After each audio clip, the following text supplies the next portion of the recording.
Ladies and gentlemen, welcome to our regularly scheduled November 12th, 2024 meeting of the Haverford Board of Commissioners. Two items. One, we met in executive session tonight before this meeting to address issues involving litigation. And also, second item, just for your information purposes, November is a month where we do not hold a work session. So we have a lengthy agenda tonight. There may be some more significant discussions than usual, and it is due in part to the fact that we did not have a work session, although some of these have been spoken about at previous sessions. That said, Mr. Berman, will you call the roll? Commissioner Gondek. Present. Commissioner Forstey-Grupp. Here. Commissioner McCluskey. Here. Commissioner Cavender. Here. Commissioner Quinn. Here. Commissioner Hart. Here. Commissioner McCollum. Here. Commissioner Trombetta. Here. Commissioner Holmes. Here. Chief?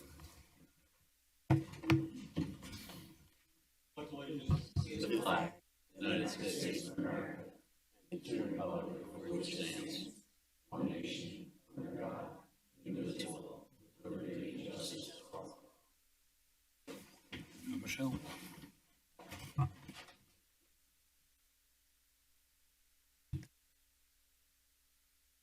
Thank you all. The next item on our agenda, item I'm looking forward to, our Ice Rink Advisory Board is going to present on the Stadium Locker Room renovation project.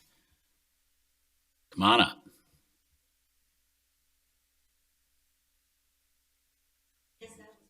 I wasn't sure who was starting first.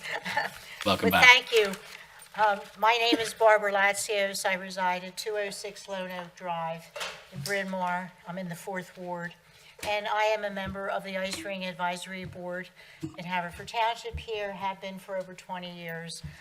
With me are some of my colleagues on the board, and we are going to discuss basically the renovation. We're excited about it. You know, the stadium was built in the early 70s, and early in the spring, the township representatives came to us and asked us to, for ideas to basically renovate this building and see what the community needed so that we can keep it a viable and competitive facility. So not only did we brainstorm as a board, but we decided to develop a questionnaire, and we solicited our user groups, which include many hockey teams, figure skaters. We have synchronized skating skaters, and we have the general public coming in for their free skates during the public sessions, during weekends and holidays. So we came up with a list of many ideas, and we were intent on prioritizing these ideas. We did see an overwhelming theme that there were insufficient locker rooms. The locker rooms were out of date. There were no locker rooms for female skaters because from the 70s till present, a lot of our hockey teams now are either mixed gender, female hockey teams as well as male. So we had insufficient facilities for the females. So a team would come in and they really didn't have a place to change. If you're familiar with the stadium, as I know you are, there's a little locker room up front where the females used for many years. In fact, as long as I've been going to the stadium, which is over 40 years. And it's basically the janitor's closet, fits maybe 10 people on a good day if you're lucky. So after we prioritized these ideas, we sat down with the architect and we went over the things that we thought we wanted, keeping in mind price reasonableness and making sure that, you know, we had something that wasn't over the top but would meet the needs of the community that uses this building. And so we did, and I think we came up with some good ideas. There's going to be a lot of renovations to the current locker rooms, and we've added some nice things which the architect Joe's going to talk about. And I hope that you're all on board with it because we're excited, and I know the community excited. This is truly an asset in our community. It's in the heart of Haverford Township. We have a lot of the kids who come after school and meet up with their friends, and we have older clients who come in. They do shinny hockey during the early morning hours. The building is utilized by many different people, and I think it's just an asset to this community and a great place for our youth to hang out. So thank you. Thank you, Ms. Latsios. I'm just going to introduce the next speaker. We're just going to briefly, Great. is Joe Powell, who is the architect on the job. And just as a matter of summary, this is a summary of the presentation that we gave to the board in early August at your work session. So we just thought we would remind the public what the project was about in a bit of an abbreviated manner. So if you just would allow us a little latitude here. Joe? Absolutely. So the last few slides had multiple bullet points, and as Amy just said, this is a summary, so I'll quickly focus on what we did. We've created 4 new locker rooms in the footprint of the original 4 locker rooms. The benefit of these locker rooms is that they're individual and they each have bathrooms and showers at the locker room. There's no combined or shared spaces. We've created 2 change rooms adjacent to those locker rooms for the mixed gender teams, as we've just been told about, so that the girls can get changed in that locker room, or if there's only one boy, a boy could get changed in that change room and then join their teammates in the locker room. We've carved out and created a figure skating locker room for 20 with bathrooms and showers and private changing spaces, and we've also taken that janitor's closet and turned it into a referee's locker room. So, you can see in the figure skating room some of the highlights. We've got benches for 20 skaters, we've got the private change areas, the bathrooms with the showers, and then the added benefit of this is that the skaters can go right out to center ice when they're ready to perform or to practice instead of coming around and looping for the figure skating. We've got mirrors for them getting ready for performances as well as makeup space. So we've pretty much been able to capture all of the requirements for a competitive synchronized skating team, which we didn't have before. And then again, the referee / change room 3, we've got a private changing space in there, bathroom, sink, shower, and space for 3 or 4 other people to get changed in. And then in the locker rooms, as I noted, we have 20 spaces for 20 in each locker room. Each one has 2 showers, bathrooms, toilet, sink. So there's 4 total independent locker rooms. And then the 2 change rooms on the side. We've got a private changing space and space for 3 others in that room. That's it. I think we've been able to meet 99.9% of the requests that we were given. So, thanks. I'm sure the figure skaters are happy to get a room that doesn't smell like hockey Well, players. I sympathize because I had a girl who did that. My daughter. And I was a sink- sympathize was because a- I'm a hockey player, so yeah, I know I how had a bad son it who is. played hockey, Yeah. so I get all these problems. Thanks. Thank you. Again, just to summarize, so the timeline would be before you tonight on your agenda, you have the awarding of the construction contracts. They were publicly bid. They are subject to the responsible contractor ordinance that was passed last year. They are later on your agenda.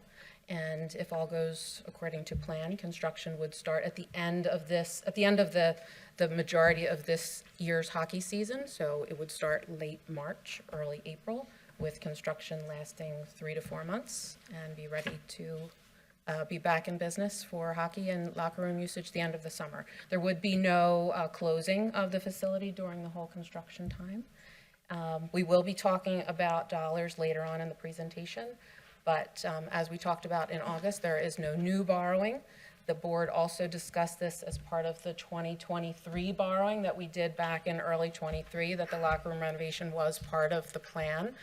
We also will be asking for some ARPA allocation to make up a difference. And that's where we're at. So we will talk about more financing as we move along. Unless you want to talk about it now, that's fine too.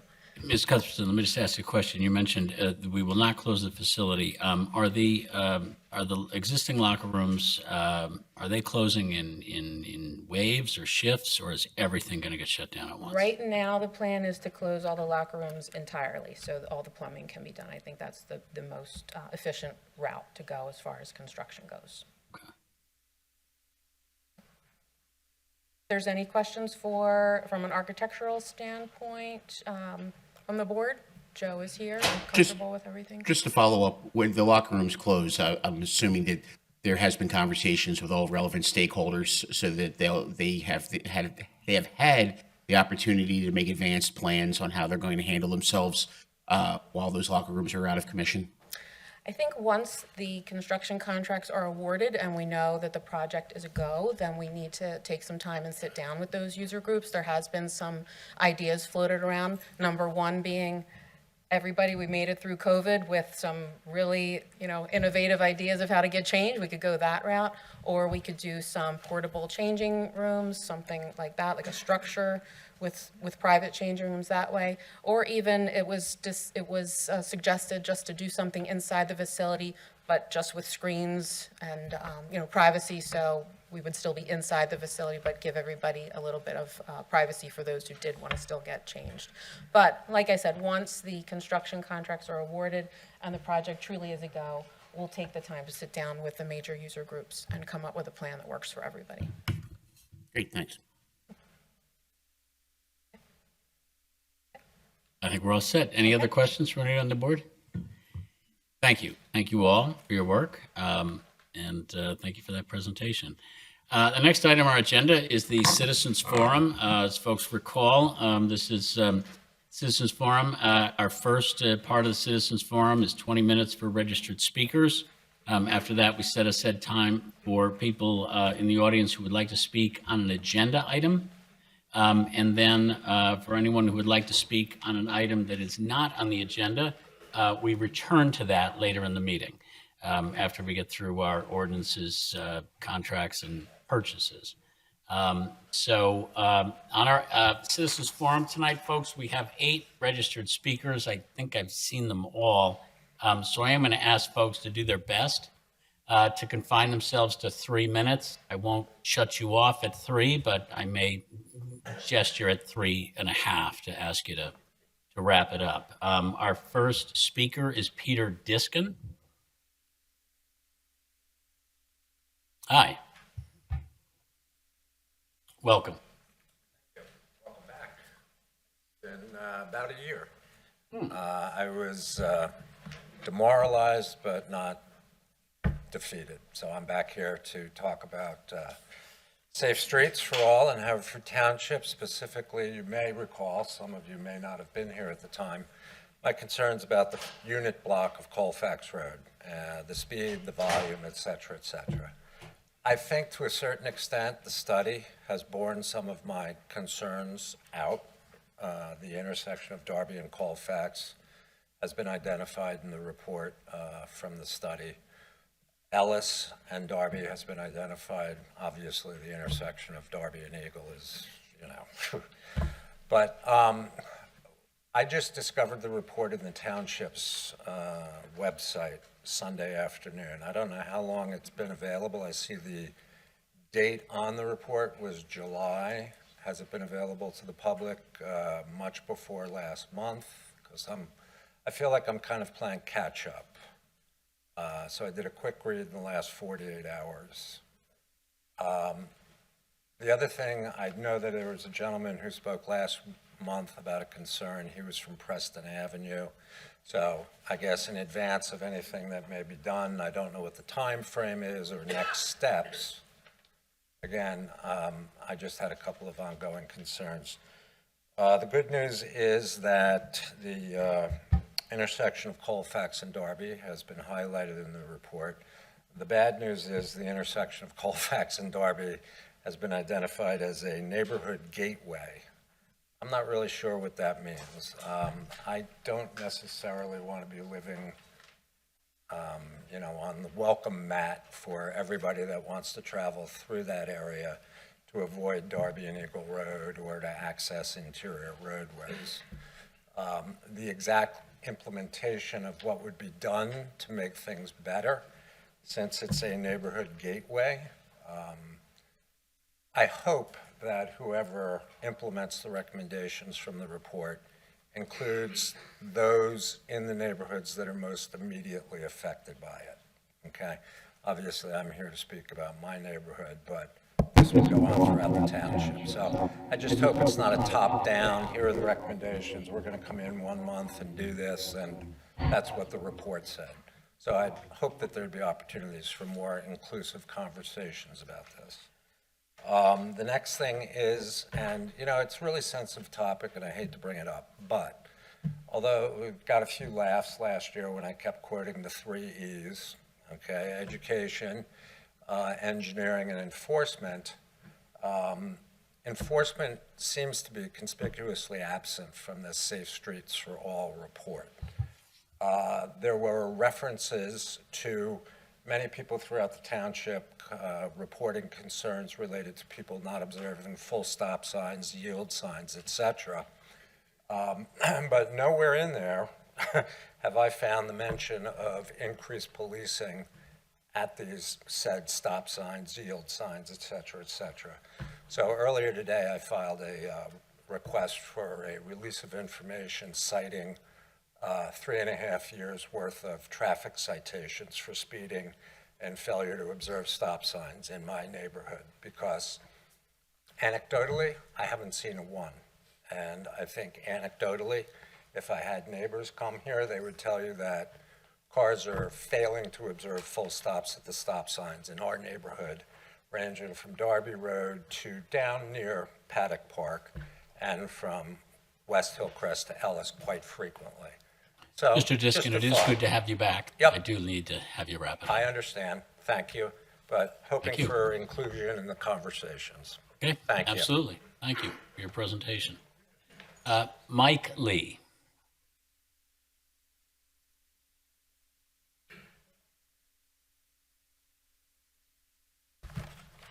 Hi, I'm also here to talk about Resolution 2407-2024, which is the resolution adopting a township-wide safety action plan. And what I'm here to specifically talk about is the township-wide safety action plan. I was involved in the Safe Streets for All process in last spring, and I went to the initial meeting, the focus group meetings, and the last meeting. And the thing that people were most upset about at the end was that we didn't talk about state roads. The Safe Streets for All portion that we spent a lot of time, maybe 200 people there, we just talked about township roads, which are just side roads. It's not Westchester Pike or Lancaster Avenue or anything like that. So I was surprised. I hadn't heard anything about it since then. And then last month, we were going to talk about this resolution too. And I think it got tabled because there was no safety action plan. And then the next day on October 16th, I think they discussed it on the October 7th working group meeting. On October 16th, we see this July draft safety action plan. And I was really kind of annoyed about it because all the township residents wanted to talk about state roads. And that portion of the plan has a number of people: Delaware County Manager of Transportation and Infrastructure, the Delaware County Division 0 Coordinator, Delaware Valley Regional Planning Commissioner. And they were all there, and they were talking to this advisory group. And none of us knew anything about it. And that was the number one issue that came up at Safe Streets for All, was what are we doing with the state roads? So we have this draft plan. And tonight we have a resolution that calls for an adoption based on a township-wide safety action plan. Well, we don't have a township-wide safety action plan. We have a draft plan. So the question is, how do you turn this draft plan into an actual safety action plan? And so that's one question. Can you pass a resolution based on a draft plan? And the other thing is about community input. Nobody's seen this. And this is the type of stuff we really want to talk about, because in Safe Streets for All, we talked about things like interventions on the road, like what they were going to do to reduce things. And we don't have that at all in this report. So I think what we really need to do is to bring these people back and let them talk to the township residents, have a big public hearing with these folks, and then we can have a final safety action plan. Thank you. Thank you, Mr. Lee. Dory Dowdy.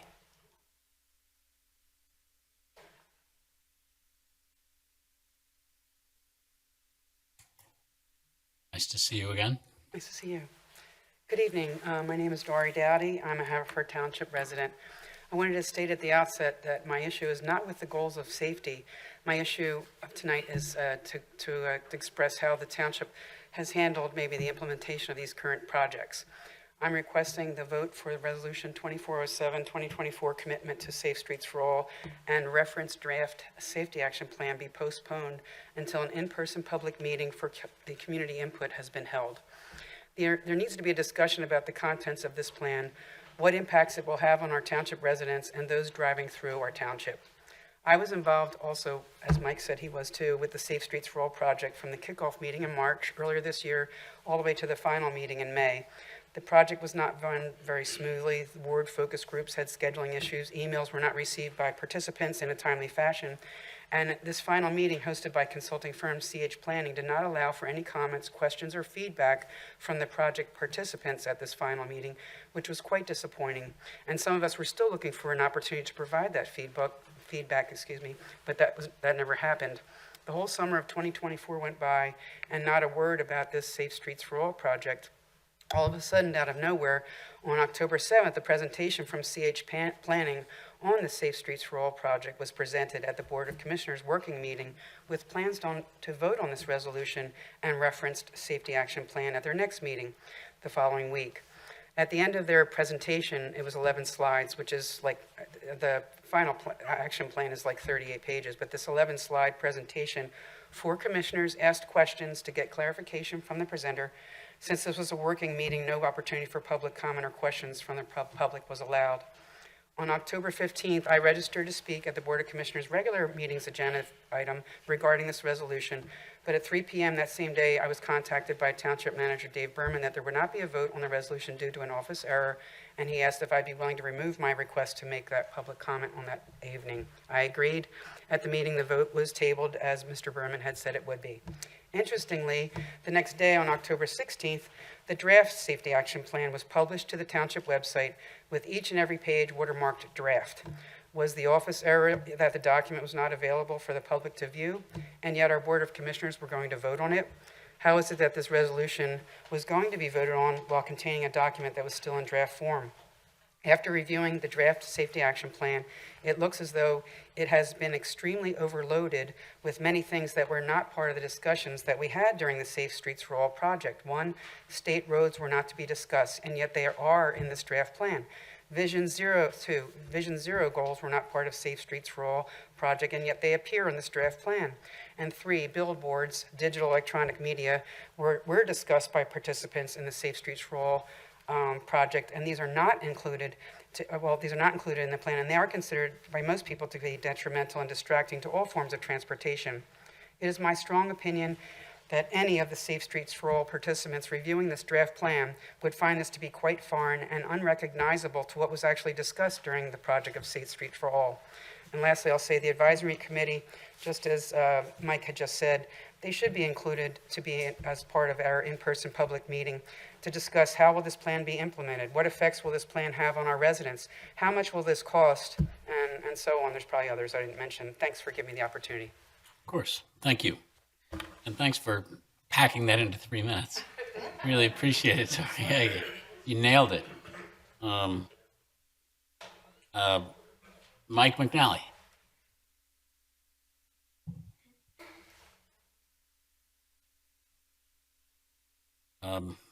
Well, I should have given everybody 10 more seconds. Donna Rabina.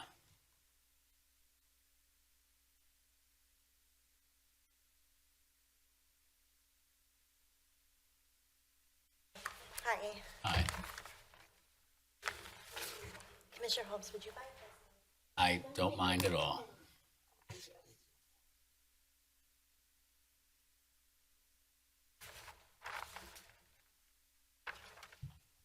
So good evening, everyone. I'm Donna Rabina, a resident of the 7th Ward. So thank you for the opportunity to speak this evening. to petition in response to the issues with the 2024 Haverford Township Road resurfacing program work impacting 4 streets paved only 1/2 width, mill, and overlay of the 33 streets included in this year's program. Before I begin speaking about why I'm speaking about this topic tonight, or talking about this topic this evening, I want to acknowledge the excellent work all of the township members have done in revitalizing our township with renovating the library, building the Pensy Trail, putting new benches in parks, and everything else you have done and are doing. So, which brings me to why I'm speaking on this topic this evening. So, paving only 1/2 mill and overlay, coupled with the shabby tar job done due to the extremely uneven, thick, and wide tar lines put down over the new half-width paving and old half-width paving seams on these 4 impact streets, which you can see example of how this has impacted Hawthorne Avenue, is only contributing to the street conditions in which Haverford residents have been complaining about for years now. Instead of helping to begin mitigating over time the street now, starting now, and over time the street conditions, just as the Haverford Township Board of Commissioners did when they modified the ordinance on September 12th, 2021, to require permittees, for example, utility companies, to restore a full-width mill and overlay going forward, which most importantly helps to improve safety and extend the life of the road while being much more aesthetically pleasing to residents who are looking at the streets while we're driving every day, our children who are out playing on them, everyone who's visiting our community, and obviously visitors now and in the years to come. So as a result, I conducted a very short, very quick survey going around literally a span of a total of 2 hours last night and today. We have 41 homes on Hawthorne Avenue, and I was able to speak very briefly and have, of those 41, I did not get to, probably like 2/3 of them, but we did get 15 response back. Of those 15 that responded, all of them were in favor of these 2 proposed solutions that I think would be great, excellent, and I'm hoping that the commissioners can vote on them your next meeting. So solution 1, the other half width of the 4 streets paved, only half width, during this year's Haverford Township resurfacing program work in September, be paved as soon as possible this year. Solution 2, based on all the issues incurred with just paving half width during this year's Haverford Township Road resurfacing work, coupled with the fact that the Haverford Township Board of Commissioners modified the ordinance on September 12th, 2021 to require permittees to restore mill and overlay going forward. So let's go forward, and then obviously part of the road program, but modify that ordinance, but agree to pave ASAP this year the other half width of the 4 streets that were only paved half width during this year's Haverford Road resurfacing program. And why behind the importance of this? Ms. Rubina, Right. I am going to have to ask you to wrap up. Okay, so Do you understand, though, your 2 points are for us to finish the half of both of the 4 roads and also to amend our ordinance not to allow halfway? Yes, absolutely correct. Okay. And if you guys could maybe vote on that before the end of the year, it would be greatly appreciated. Thank you. Ms. Okay, thank Rubina. you so much. Certainly. Mr. DeMarco. My name's Jim DeMarco. I live on Colfax Road. And we started this process concerning the Paddock Park pickleball noise exceeding the legal limit like over 3 years ago. We came in good faith, armed with sound facts. We had facts from sound engineers, from people experiencing this problem nearby and also elsewhere, some from out of state. In addition to that, we did a ton of research and we passed all this information on to you guys. The solutions that we got back from the township seemed like an attempt to placate us in hopes that we just go away. Sound curtains were installed multiple times on the pickleball courts, yet the sound engineer told us the paddock will be very difficult to remediate because of the elevation of the court and the proximity of the homes to that court. And your own sound studies proved that the curtains really didn't work. In addition to that, after 2.5 years, you gave us what we call quiet Sundays, every other Sunday. And you indicated that you would have the doors locked to the courts. However, the locks were easily circumvented, and we haven't had really one entirely free quiet Sunday because people are able to just stick their hand in and open the gates, or they play on the nearby tennis courts. You also told us to call the police when there are violators concerning this. We were hesitant to do so, but we did so at your suggestions. However, the police, who've been very helpful to us all throughout this time, now told us there is nothing that they can legally do at this point. So basically, it seems like we passed the buck on to the police department, and we didn't give them any legs to stand on. I mean, they have enough to worry about as it is, beside pickleball noise, I guess. Also, we spent money on signage, and the signs that are there are just mere suggestions. There is nothing that can be enforced. You couldn't keep the people physically off the court when we had signs up and locks, et cetera, saying that this was supposed to be a quiet Sunday, et cetera. And now we have a new suggestion, which requires soft pickleballs in order to play on the courts. I'm just wondering if each of the commissioners are going to take shifts to make sure this is adhered to, or if we're going to hire somebody to sit there for 15 hours a day to make sure that that works. I mean, I doubt that, but from what I understand, even getting soft pickleballs is kind of hard because the thrill comes from having good hits when you play, I guess. And because the pickleball courts were partially paid for by a pickleball group, is that why we're so reluctant to remediate the problem? Do we owe them something? Do you owe them something? But regardless, you shouldn't be able to circumvent the law. We now exceed the 57 decibels up near, and it's up near 70 decibels, even with the sound curtains. Last month, you heard from our elderly neighbor who said he can't even eat dinner in his kitchen a lot of nights because of the noise. And the solution that we get are soft pickleballs that really can't possibly be enforced. I'm sure if this was your parent, your elderly neighbor, or when you guys get older, even you guys are there, I'm sure you won't be as lackadaisical about the problem. Listen, the pickleball game itself is not the issue. It's the noise from the game that has always been the issue. We live with it every single day, and even listening to Al, we hear it inside of our homes. So it's hard to escape it. You walk outside, you hear it immediately. The township should provide a place for the pickleballers to play. It is a good sport, but it should not be in a place where it infringes on the rights of others. There are more suitable locations, maybe Mary Place, maybe the Correct, or maybe you can find another place to put these courts. But look, the only thing I can say, it's never the wrong time to do the right thing. I hope that some of you on the Commissioners Board will look at the facts that we presented over the past 4 months, and will use your influence to move the courts to a more suitable location. Thank you, Mr. DeMarco.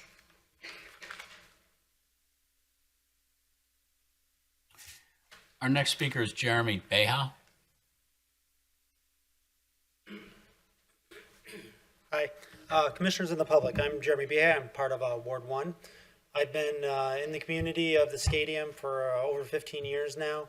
I would like to endorse and go for the renovation.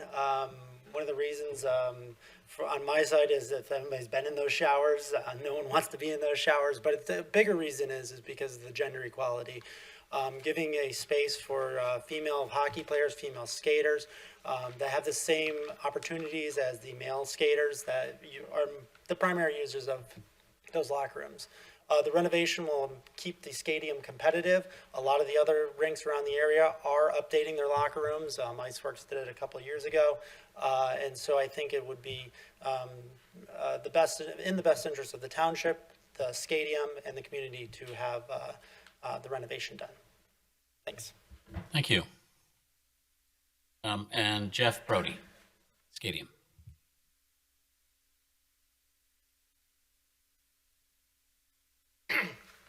Good afternoon. My name's Jeff Brody.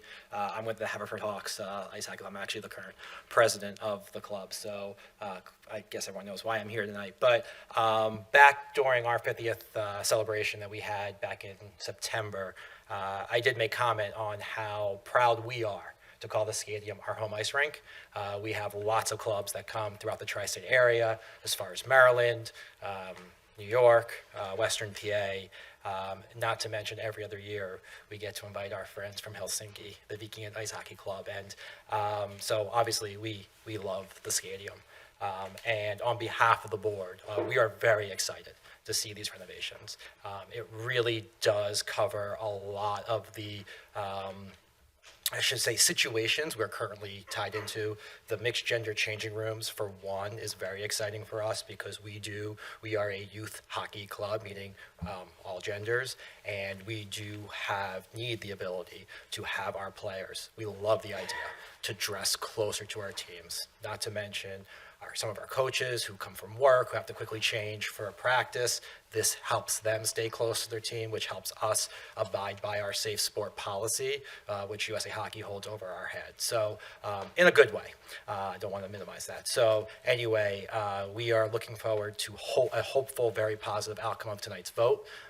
And also, I do want to mention with regards to when the construction comes to place, yes, we've been in conversation about how that will work in March, April, May, whatever it is. But there's been a lot of great suggestions, and we are very much looking forward to working through that as well. That's a small issue for a very, really big win. So thank you. Thank you. Thank you, Mr. Brody. Okay, we now move to 20 minutes for non-registered speakers for agenda items. So we'll start on the left. Is there anybody here in the first row who wants to speak on an agenda item? Yes? You were on the list to speak this evening. I don't have you on the list. I'm sorry. You're certainly free to come up. Is there anybody else who registered on the list and did not get on? Okay, well, let's just go in order. I'll get you first. Sorry, I forgot your name. Paul Kelly, yes. And then, sir, you'll be next. Thank you.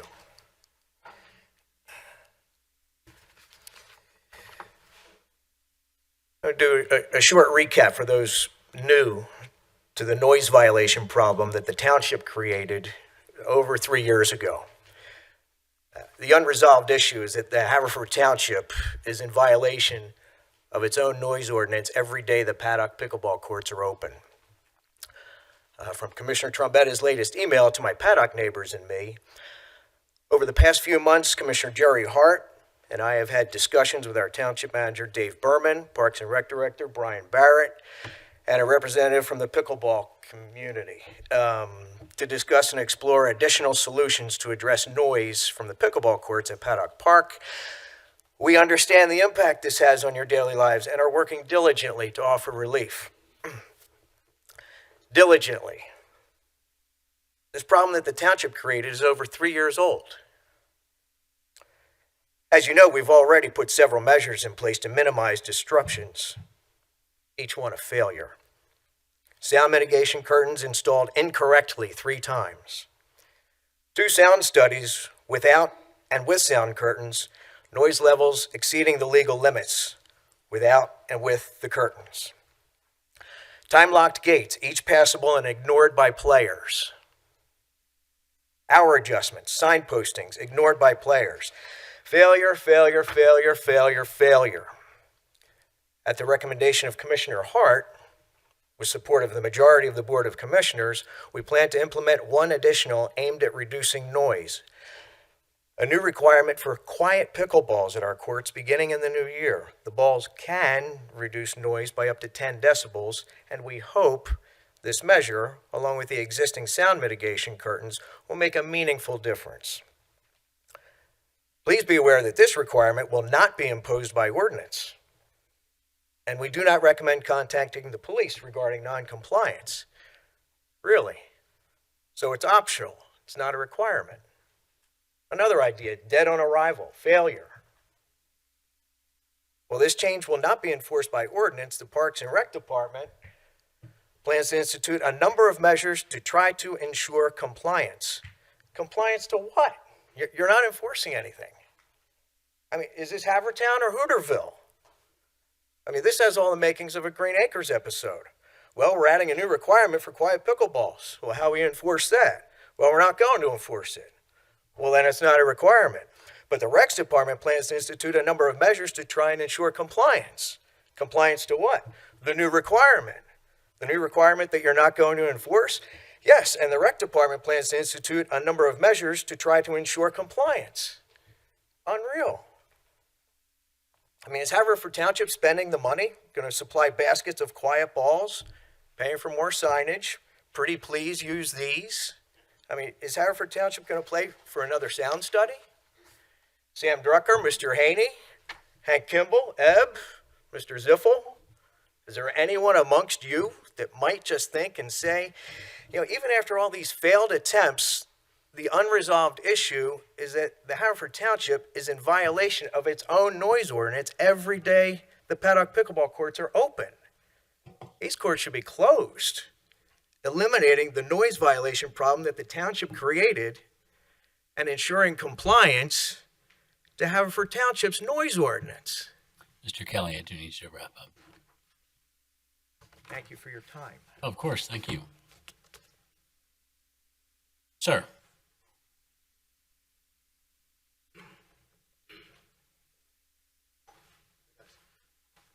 Hi, how are you? Adam Terranova. I live at 1002 Darby Road, which is also the stadium. If you didn't know, so Yeah. my attempt. That was at a lost. joke. Yeah. Yeah, I figured. I am a self-described power user at the stadium. I mean, I started playing there in the 80s and 90s, started officiating. Now my kid plays for both the Hawks and the Fords and participating in the Finland program, so I'm there all the time and still officiating. I want to just put my support behind the new locker rooms. I've been privileged enough. I've officiated in Europe. I've officiated all up and down the East Coast and other places in the country, out to California and Vegas. It's time, and I just really want you guys to know that it really is time. The rink itself is great, and I really appreciate everything you guys do for the rink and the stadium and everything like that. So, again, just a positive piece. Please, pass this so we can really get it going. For those who may not know, I started on the Stadium Advisory Board in 2010, put in a dozen years there. We've made it through COVID, many of different ways to change, and we got really creative. All the participants there are really scrappy, and everybody believes in just making it better, and they'll figure out the hard times during it. So again, I just wanted to say thank you to everybody, Larry, Jerry, Amy, there's Dave, out there, and all the past commissioners who supported that and the current ones as well. So again, I say thank you, and that's it. Thank you. You're welcome. Thanks for serving on that board. We will now move to agenda items. Is there anybody on the left who would like to speak on an agenda item this evening? First couple rows, fourth row, sir.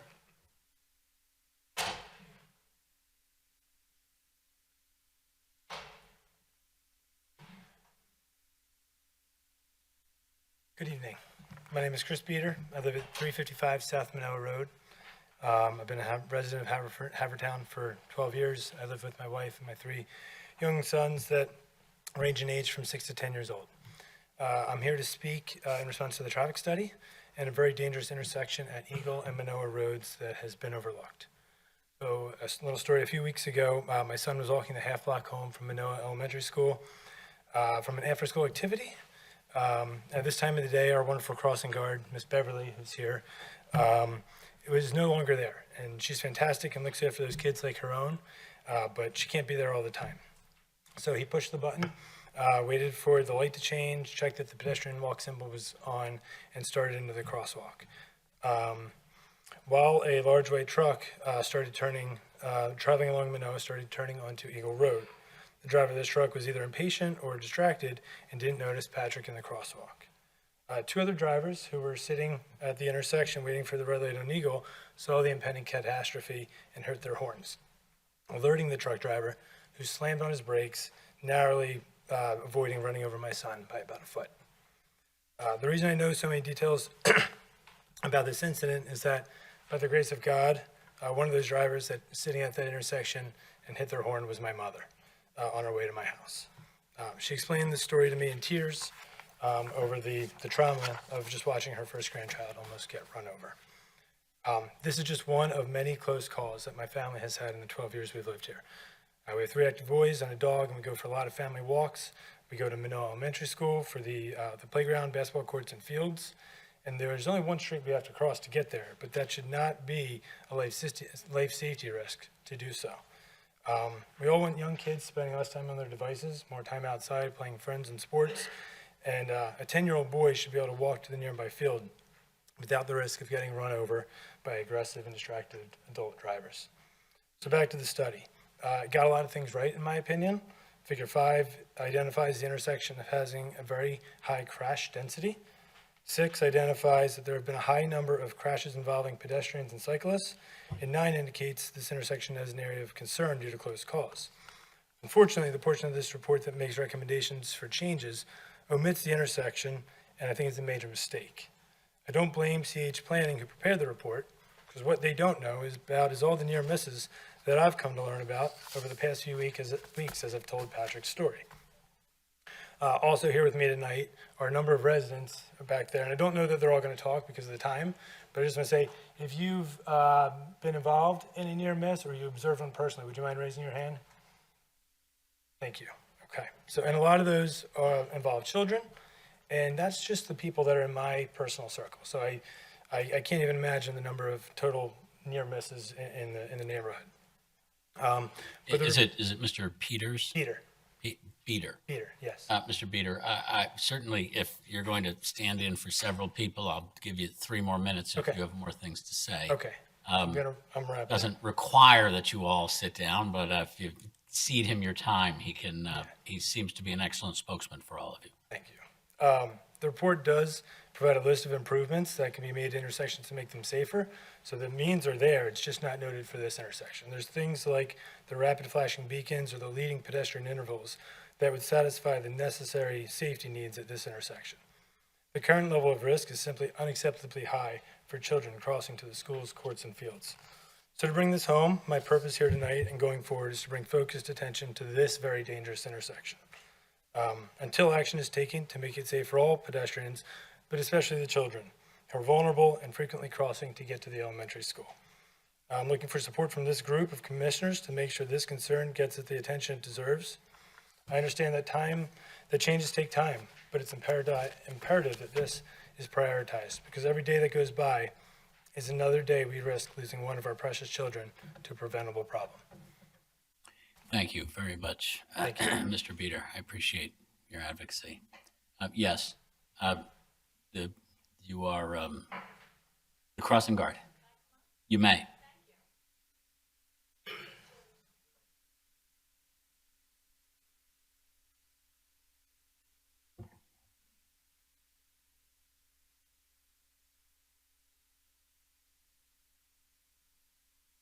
I apologize for referring to you as the crossing guard. If you give me your name, well, Ms. Beverly, welcome. Okay, good evening, everybody. So my name's Beverly Blyer. I'm a Haverford Town resident since 1987. Okay, so I put together a narrative yesterday morning because one of the concerned moms came up to me at my post and said, "Were you aware there's a commissioners meeting tomorrow night, meeting tonight?" I replied, "No." But I felt that it's important that I just communicate to you what's going on from a perspective of a crossing guard. So I put together a narrative, okay? Reckless driving concerns / issues at Manoa Road and Eagle Road. From day one is accepting the position of the crossing guard at Manoa Elementary School, I immediately realized just how reckless most of the drivers were driving, which prompted me to revise my will at the law office currently situated at the northwest corner of Manoa and Eagle Road. Now, some have laughed, but I recognize the seriousness that I'm only 5'4". If I get hit by a car, I might not survive, because that's number one.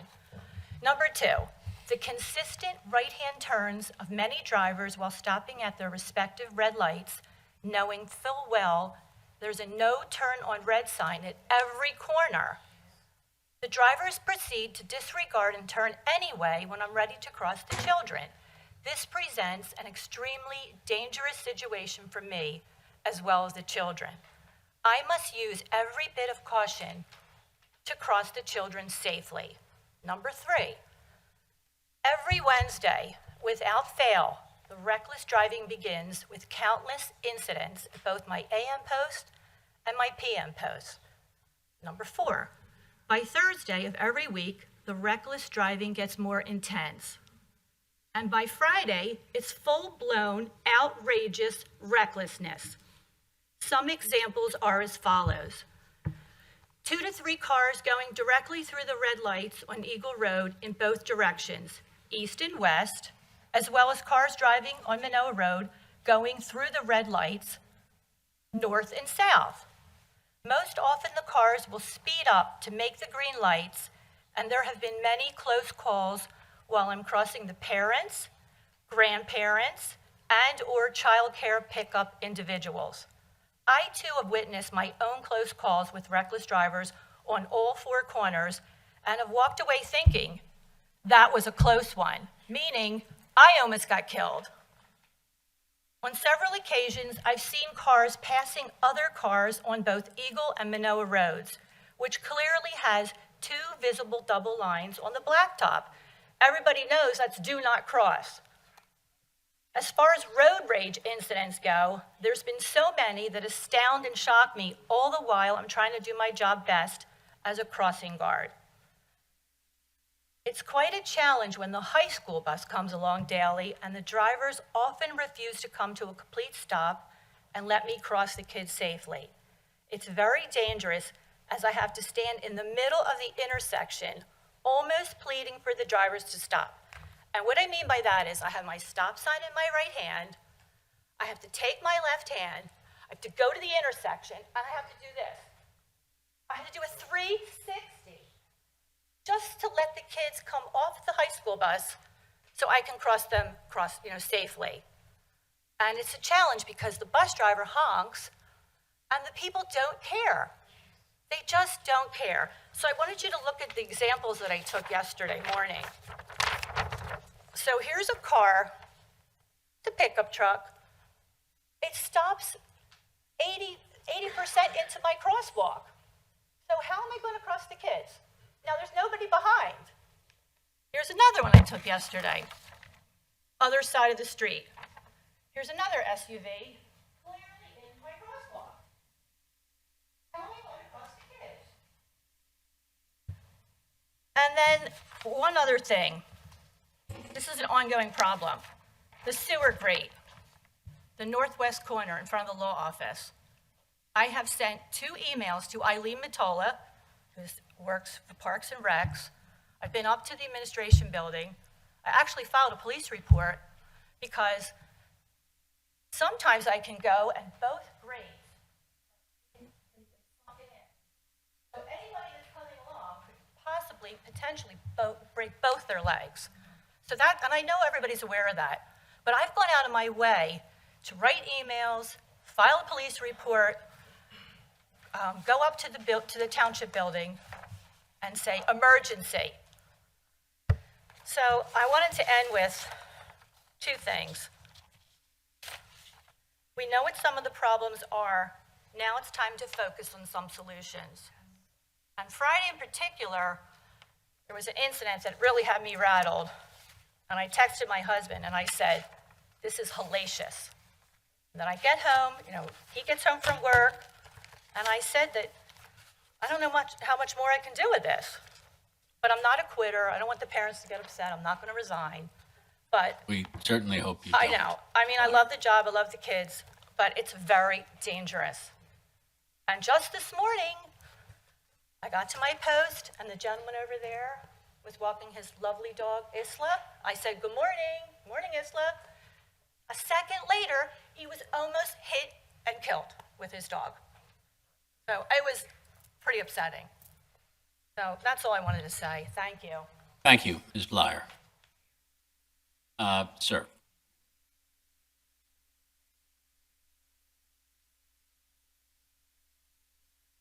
Good evening. My name is Victor Cortese. I live in the 9th Ward. I've been a resident of Haverford since 2017. I was invited tonight by my friend, Chris Beater, to speak on this intersection. And we've heard about near misses. Unfortunately for my family, it was an actual hit. So I want to take you back real quick. February 11th, 2022, my wife and I were walking to pick our son up from Manoa Aftercare. We had strapped our then 10-month-old daughter in the 5-point harness, thank God, and we were struck in the crosswalk at this very intersection. My wife, thankfully, pushed the stroller just enough out of the way where it only got clipped. It flipped and tumbled. I ended up on the ground. My wife took the broad hit and was flung backwards. In that moment, the world stops. And as I came to and scrambled, I saw my wife crawling around, screaming, the baby, the baby, the baby. I ran over to the upside-down stroller where I unbuckled my daughter and checked for wounds. She was screaming, so I knew she was breathing, but she was bleeding. Thankfully, so many bystanders came out. The wonderful Haverford Police Department was there in an instant. People were helping. The ambulances came.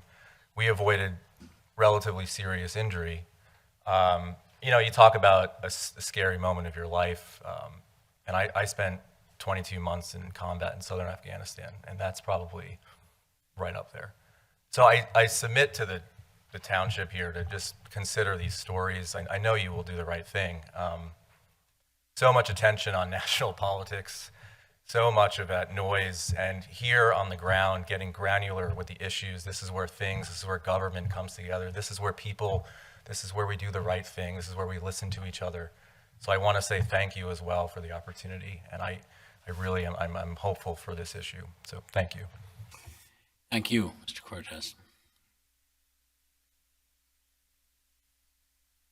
Is there anybody else on the left-hand side who would like to speak? Is there anybody here on the right? Agenda item. Yes, sir. Good evening. I'm Will Hitchcock. I live in Ward 2. I'm a member of the Environmental Advisory Committee. I just want to briefly say thank you to the board and thank you to Pannoni for considering our comments on the stormwater ordinance that's up tonight. And I know we're very curious to hear where the board landed on the issue of whether the township itself is regulated by the ordinance, and if so, how that might work in practice. So, thanks. Thank you, Mr. Hitchcock. Anybody else on the right-hand side here? Yes, ma'am.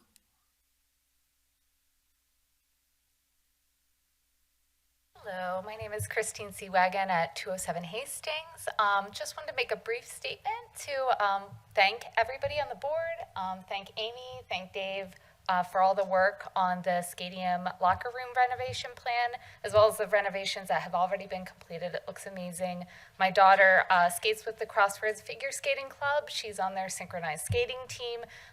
She's has 19 teammates across 2 different teams, so this is a really welcome addition, having a really a much larger locker room where they can kind of all get ready, dressed, and then go out to skate, along with all of the, many of them do their solo programs as well, and the solo skaters. So it just makes it feel, she considers the Skadium her home. It's her home ice, and having those renovations, making it clean, updated, and just more welcoming makes it such a great place for her to skate. And I just want to say thank you. Thank you, Ms. Seawagon. Anybody else on the right? Yes, sir. No, that's okay. Is it an agenda item? Yeah, great. Come on up. Yes, please. Oh, I'm sorry. You were up Mr. here Diskin before. again. What I didn't realize when I spoke first was that the two people who followed me, who I don't know, were going to speak on the same subject. And it sounds like we all had the same reaction, which was basically the rapidity with which this report hit the public and is kind of moving ahead. Ideally, again, I'm asking for inclusion in the process. And to me, it would make sense to say, okay, here are the findings, here's the report. Let's go back and reassemble some of those focus groups and see whether they think we got it right or not, what needs to be added. I reviewed what I could today. The intersections of Colfax and Darby, Decatur and Darby, Clearfield and Darby, and Ellis and Darby. You try to turn left out of one of those intersections onto Darby Road at 4 o'clock in the afternoon, you take your life in your hands, okay? The cars are bigger, you can't see over them, you can't see around them.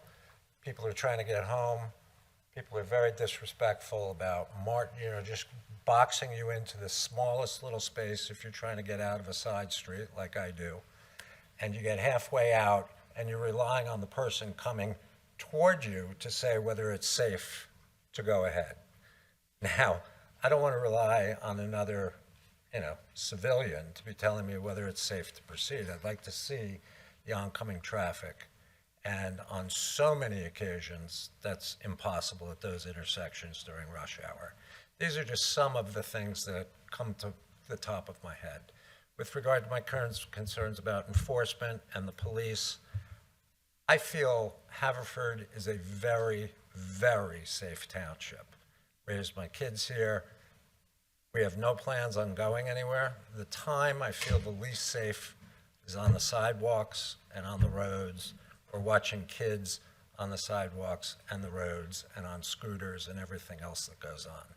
Violent crime, maybe I'm naive, but I have no concerns about, so in that respect, kudos to the police. Enforcement of traffic issues, I have my concerns, and that's why I requested the information regarding citations, because I think there have been precious few compared to the possible violations that are going on in many neighborhoods.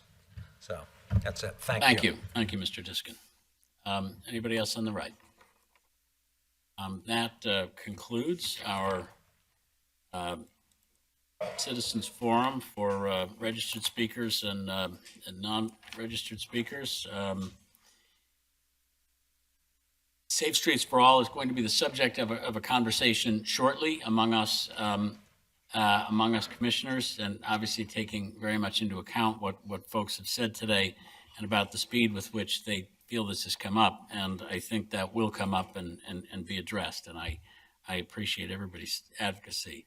I know Mr. McNally, who was not here tonight, was going to talk about County Line Road, and we could talk about that another time, John, between kind of Lorraine and Wynwood. Mr. DeMarco, I would like I would like our Parks and Rec director to address the issues about pickleball. Let me go through the rest of the stuff and this latest effort to resolve some of the issues that you and Mr. Kelly have spoken, as well as your neighbors about the issue. Scadium, everybody who's spoken about the Scadium, thank you for your work on that. It's been, it is greatly appreciated by us. It makes our job so much easier when very intelligent, learned, and dedicated folks who know what they're doing give us advice about keeping this extraordinary asset even more valuable for our town. And for everyone who has spoken about Eagle and Manoa and any of the other issues associated with safe streets, again, thank you for that. We will address that soon. That's okay. Mr. Brown, can you just address what we hope to accomplish with the softer pickleballs and how we'll go about doing that? Sure. U.S. Pickleball realizes this is an issue not just in Haverford Township, but throughout the country. So they've developed a ball that's quieter. We started using some of those balls in our lessons program for our intermediate players to find out what the players thought of them. The instructor, who's been instructing for a while, felt that the play was not that much different, and that the players in those lessons didn't see much of a difference of play. So we thought that if we were to convince people to use them, and we have a couple of measures to do that, we could permit it during certain times so that we can control who's playing there and what balls they're using. We wouldn't permit it all the time, but we can alleviate some of the more high traffic times to get the compliance to be what we're looking for. So that's how we would address that. I would say that, the sound mitigation curtains definitely reduced the sound. Did not get us below the thresholds, but it did reduce the sound. So I don't think it'd be fair to say that the sound mitigation curtains did nothing. And my understanding is that on Sundays, people are not playing every other Sunday are playing on the courts. So. Thank you, Brian. And you know what? I skipped, and not on purpose, Ms. Rabina, and I do believe my colleague, Mr. Quinn, would like to address road resurfacing. Yes, as you know, I've talked to you a lot about this over the past 3 years or so, and with what you asked for, I don't believe that we're able to go back and redo how we were going to do the streets now, because it's already set in place and we can't change that, because then that would throw off everything. So I don't know what we can do, but I know that, as this board knows, I've talked to them a lot about this over the years. And if Dave, if you could chime in for a minute too. Well, the half mill and overlay is a legacy issue that exists on many of the streets in the township, as you know. It's the result of a half mill that may have been done earlier on by a utility company, and the township comes back after the utility company completes their work when we're able, and we get to the other half of the road. So the roads in this neighborhood were done maybe 3 years ago by Pico and/or Aqua.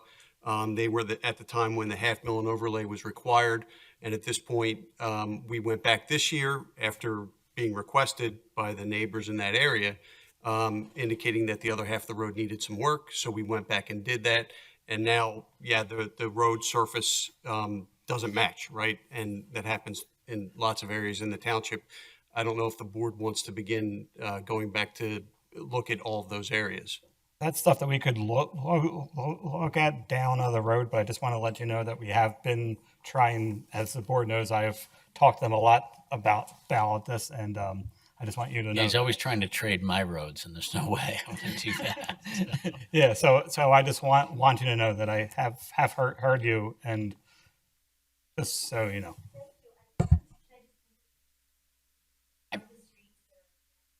Yeah, I hate to cut you off, Ms. Rabina. I'm sorry. Just that we provide this, but then there's nothing to apologize for, but it isn't a dialogue, although this is a dialogue that certainly can continue after the meeting. And I'm happy to hear anything you have to say, and I'm sure Mr. Quinn and all of us are as well. But I do have to keep kind of the unilateral nature of it. I think that covers everything. I just wanted to follow up on what Mr. Barrett said. Yes, please. Mr. DeMarco, you indicated that maybe there was some financial obligation or some tie to the pickleball community, and there isn't. But we did have a study from last year with cell phones that there were about 100,000 visits to Paddock Park pickleball courts, most of which were from Haverford residents. So we do have an obligation to those are our constituents as well. So we're trying to balance things. So we're taking a step here. I don't know if it's going to work, but it's something that has been done in other communities. It's worth a try. Thank you, Commissioner Hart. I appreciate that. It is next item on our agenda is the Bureau of Fire update. Mr. President, the Bureau of Fire report for October of 2024, we had total incidences of 86, 73 township incidents, 13 out-of-township mutual aid incidents. The average personnel per call was 20. We had 1,727 personnel hours committed to incidents and an additional 1,006 personnel hours committed to training. The Haverford Township Bureau of Fire responded to a technical rescue on 10/18 at 891 North Eagle Road by the YMCA. Vehicle down in an embankment with subject trapped. Crews from Company 56, 38, and Township paramedics with a total of 4 pieces of apparatus and 25 emergency personnel worked to free the injured occupant. Also, Haverford Township Bureau of Fire provided mutual aid to 4 working fires within Delaware County. Thank you, Commissioner Gondik. Any questions for Commissioner Gondik? Hearing none. The next item on our agenda is the Township Auditor Update. Mr. Anderson.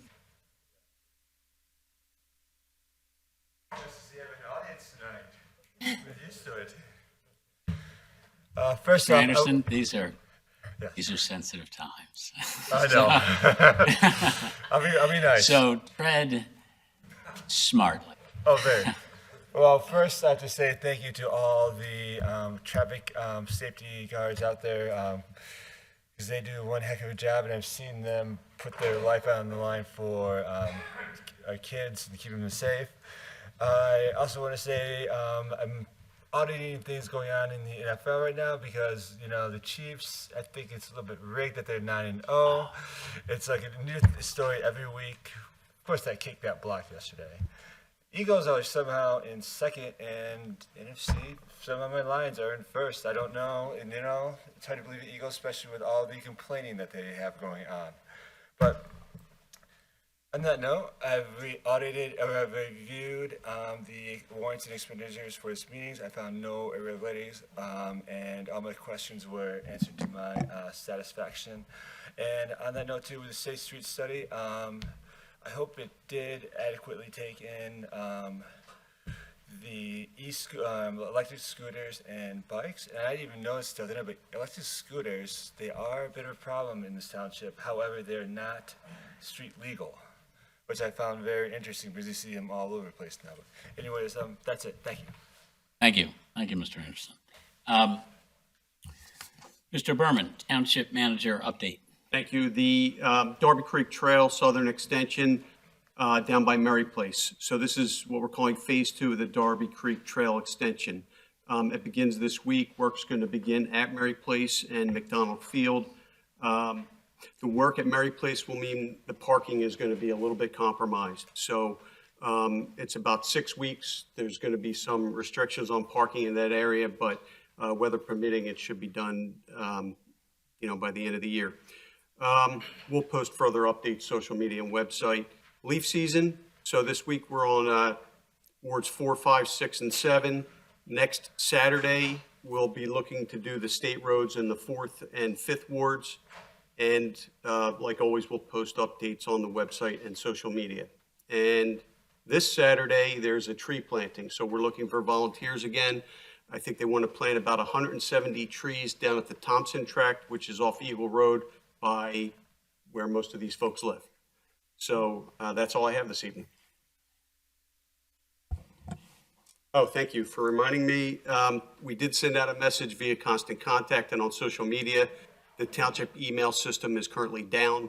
We expect it to be back in a couple of days. So if you emailed to be a speaker tonight, I apologize that I didn't get you on the list. And that's all I have. And it's worth noting that also affects a number of commissioners' ability to receive emails from constituents. So there may very well be some unanswered emails, depending on the person. I'm sure it's not intentional. But we have been cut off for I'm going to say almost 48 hours now for email communications from the township or from anybody to our township email. I don't know how many folks have put out alternative emails out there. But you may consider either a work email for your commissioner or a text if they if you have their cell phone number until this is fixed. Thank you for that. Thank you, Mr. Berman. The next item on our agenda is, if I could just absolutely dovetail on that, just to clarify, and correct me if I'm wrong, but it's quite possible that anyone who emailed any of the commissioners within the last couple of days This might not necessarily just be a delay in us getting your email. Your email may be lost permanently. So as a result, if you emailed any of us in the last couple of days and you haven't heard from us, I would suggest, as Commissioner Holmes indicated, either an alternative email or calling us. This might be more than just a little bit of a delay. It's an excellent point. Thanks, Mr. Gondik. It is, they may be in permanent limbo, and folks are encouraged to resend that when it's back up. Thank you. We will now move to approval of warrants. Or minutes. Or minutes. Oh, I'm sorry. That's the one I do, and it's the easiest one. So I wasn't going to do a warrants, so. I move to adopt them. Well, we had a 6-paragraph resolution for you, Connor, but you go ahead and do the minutes if you want, okay? I motion to adopt the meeting minutes of October 5th or 15th or 2024. Second. Mr. President, if I can make one comment. Yes, please. Which is, I noticed that, I think I noticed it on Friday or Saturday, that we were missing information about tabling ordinance number P8 2024 in the agenda. That's related to us tabling the stormwater management ordinance. It's my understanding Township Manager Berman actually added that to the agenda minutes, or the minutes, excuse me. And so I'm just asking that we approve the amended minutes. So I need someone to accept the amendment. Approve. And accept the second. Second, yes. Yes, great. So as amended, these minutes that now reflect a tabling of the stormwater management ordinance are now under consideration. Any questions, comments, or other deletions, additions, comments? Hearing none. Commissioner Gondik. Yes. Commissioner Forresty-Grubb. Yes. Commissioner McCluskey. Yes. Commissioner Cavender. Yes. Commissioner Quinn. Yes. Commissioner Hart. Commissioner McCollum. Yes. Commissioner Trombetta. Yes. Commissioner Holmes. Yes. Next item on our agenda is approval of warrants. Motion to approve the following warrant, number 11, 2024, totaling $5,684,684.46. General and Sewer Fund payroll warrant, October 24th, 2024, in the amount of $837,479.08. General and Sewer Fund payroll warrant, November 7th, 2024, in the amount of $801,124.06. General fund disbursements in the amount of $1,256,923.17. Sewer fund disbursement in the amount of $278,279.56. Community Development Block Grant Fund disbursement in the amount of $53,927.55. Capital Projects Fund disbursement in the amount of $1,490,973.25. American Rescue Plan Fund disbursement in the amount of $950,223.62. Credit card statement ending October 27th, 2024, in the amount of $15,754.17. Second. We have a motion and a second. We have any questions or comments on this?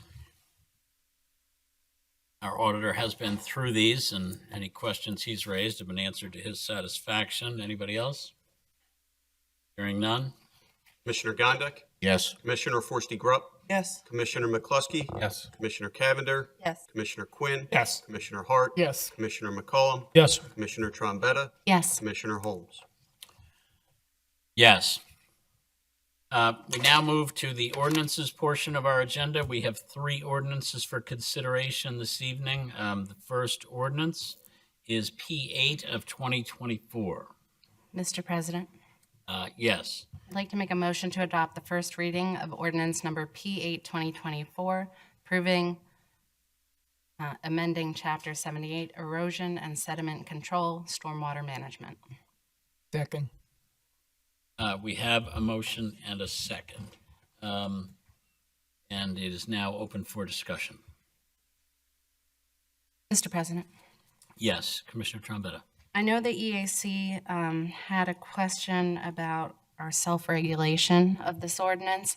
And I thought Mr. Walco did a really good job last time of explaining why we didn't have that inclusion. If you would be willing to re-explain that, that would be helpful. Absolutely. So as far as regulation under the ordinance goes, there's really two things the ordinance does. One, it requires an administrative process of submitting a stormwater management site plan, review of that plan, re-submission of that plan if changes need to be made as part of a development project.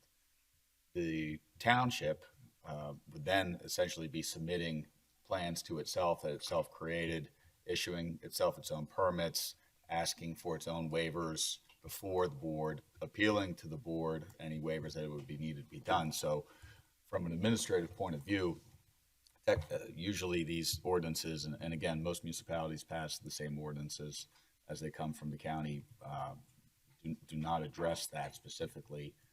But I think it's presumed that the townships wouldn't have to go through its own administrative process.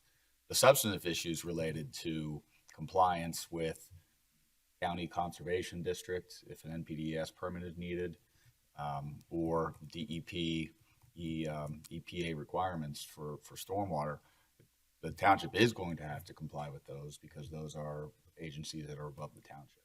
So we don't have the power to exempt ourselves from those even if we wanted to. So again, usually the ordinances would stay silent as to those respects. Thank you. That's all I have.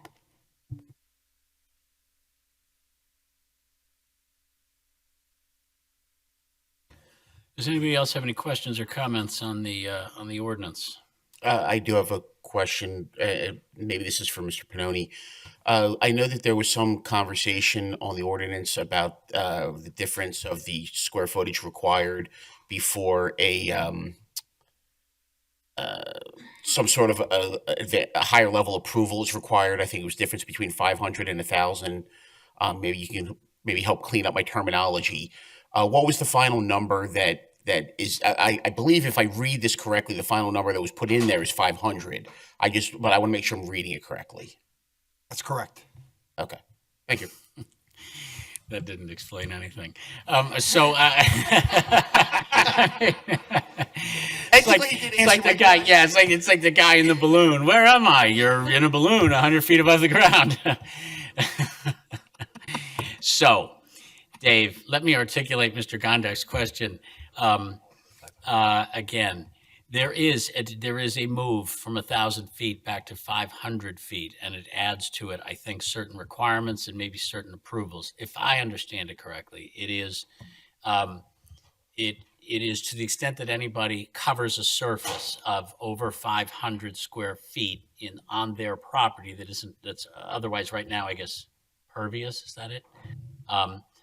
And makes it impervious with a addition, a patio, anything that flattens and eliminates the vegetation that's there.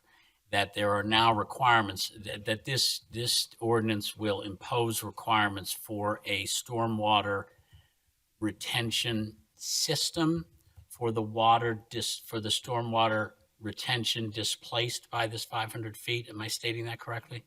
So there are a couple of different thresholds that exist now.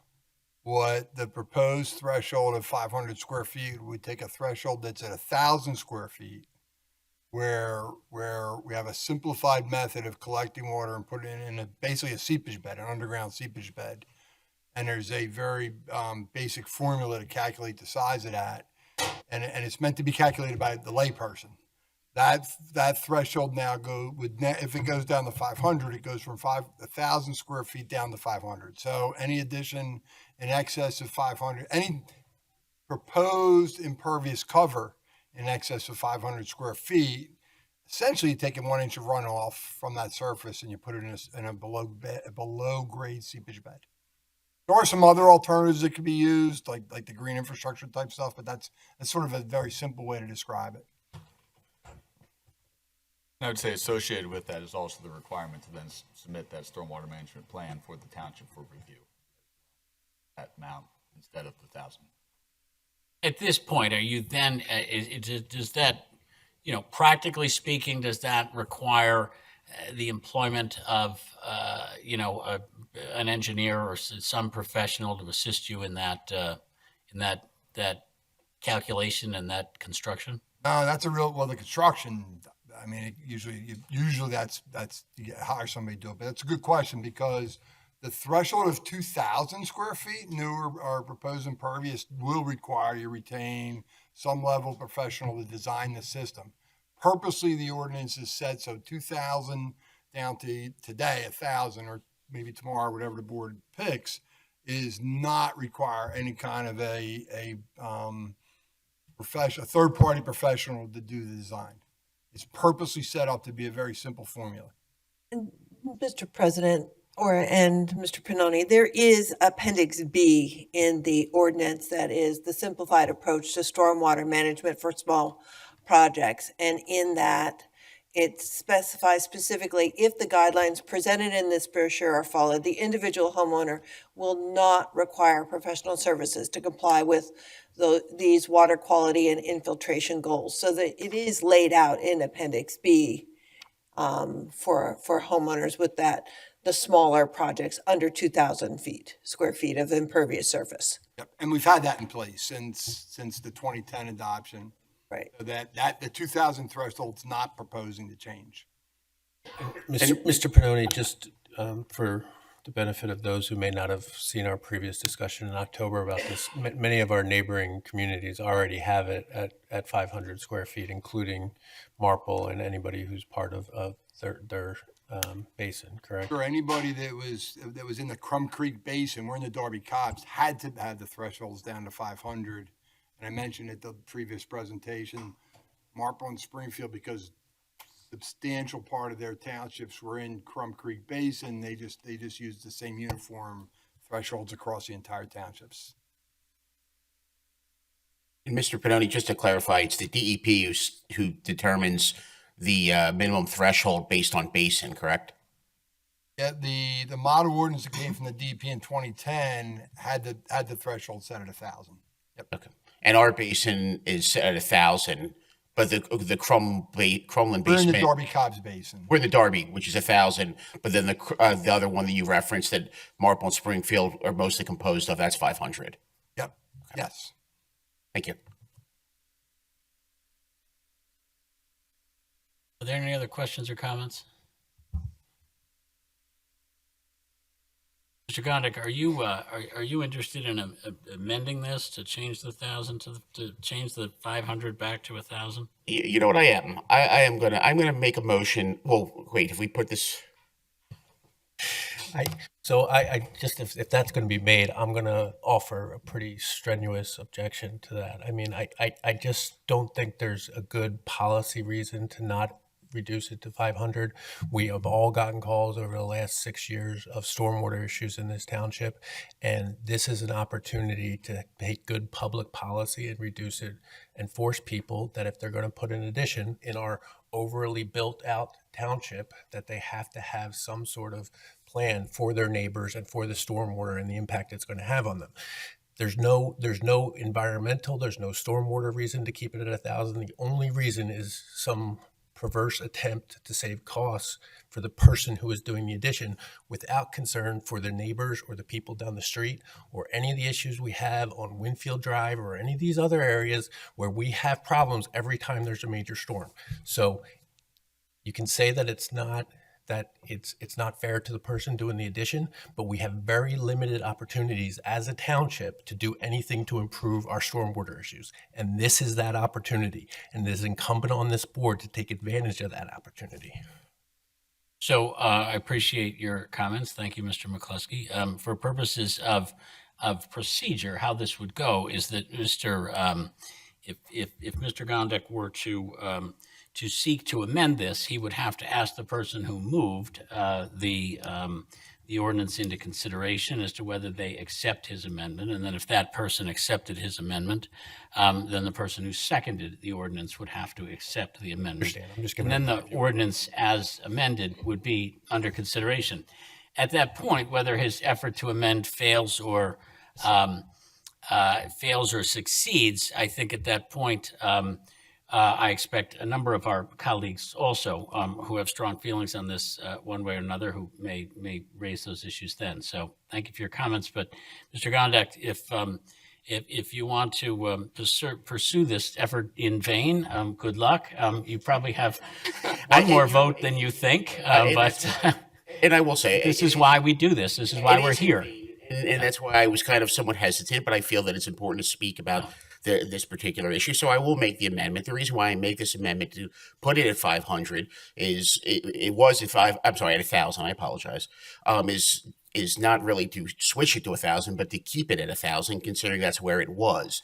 The DEP, the state environmental agency, is the one who set that based on the watershed that we're in. They're the scientific entity that did the research, did the science, and said what is appropriate for them. Yes, that means that we can't go worse than it, but we can only go more strict. We can't go more loose. And my position is that it's good enough for the state based on their scientific data.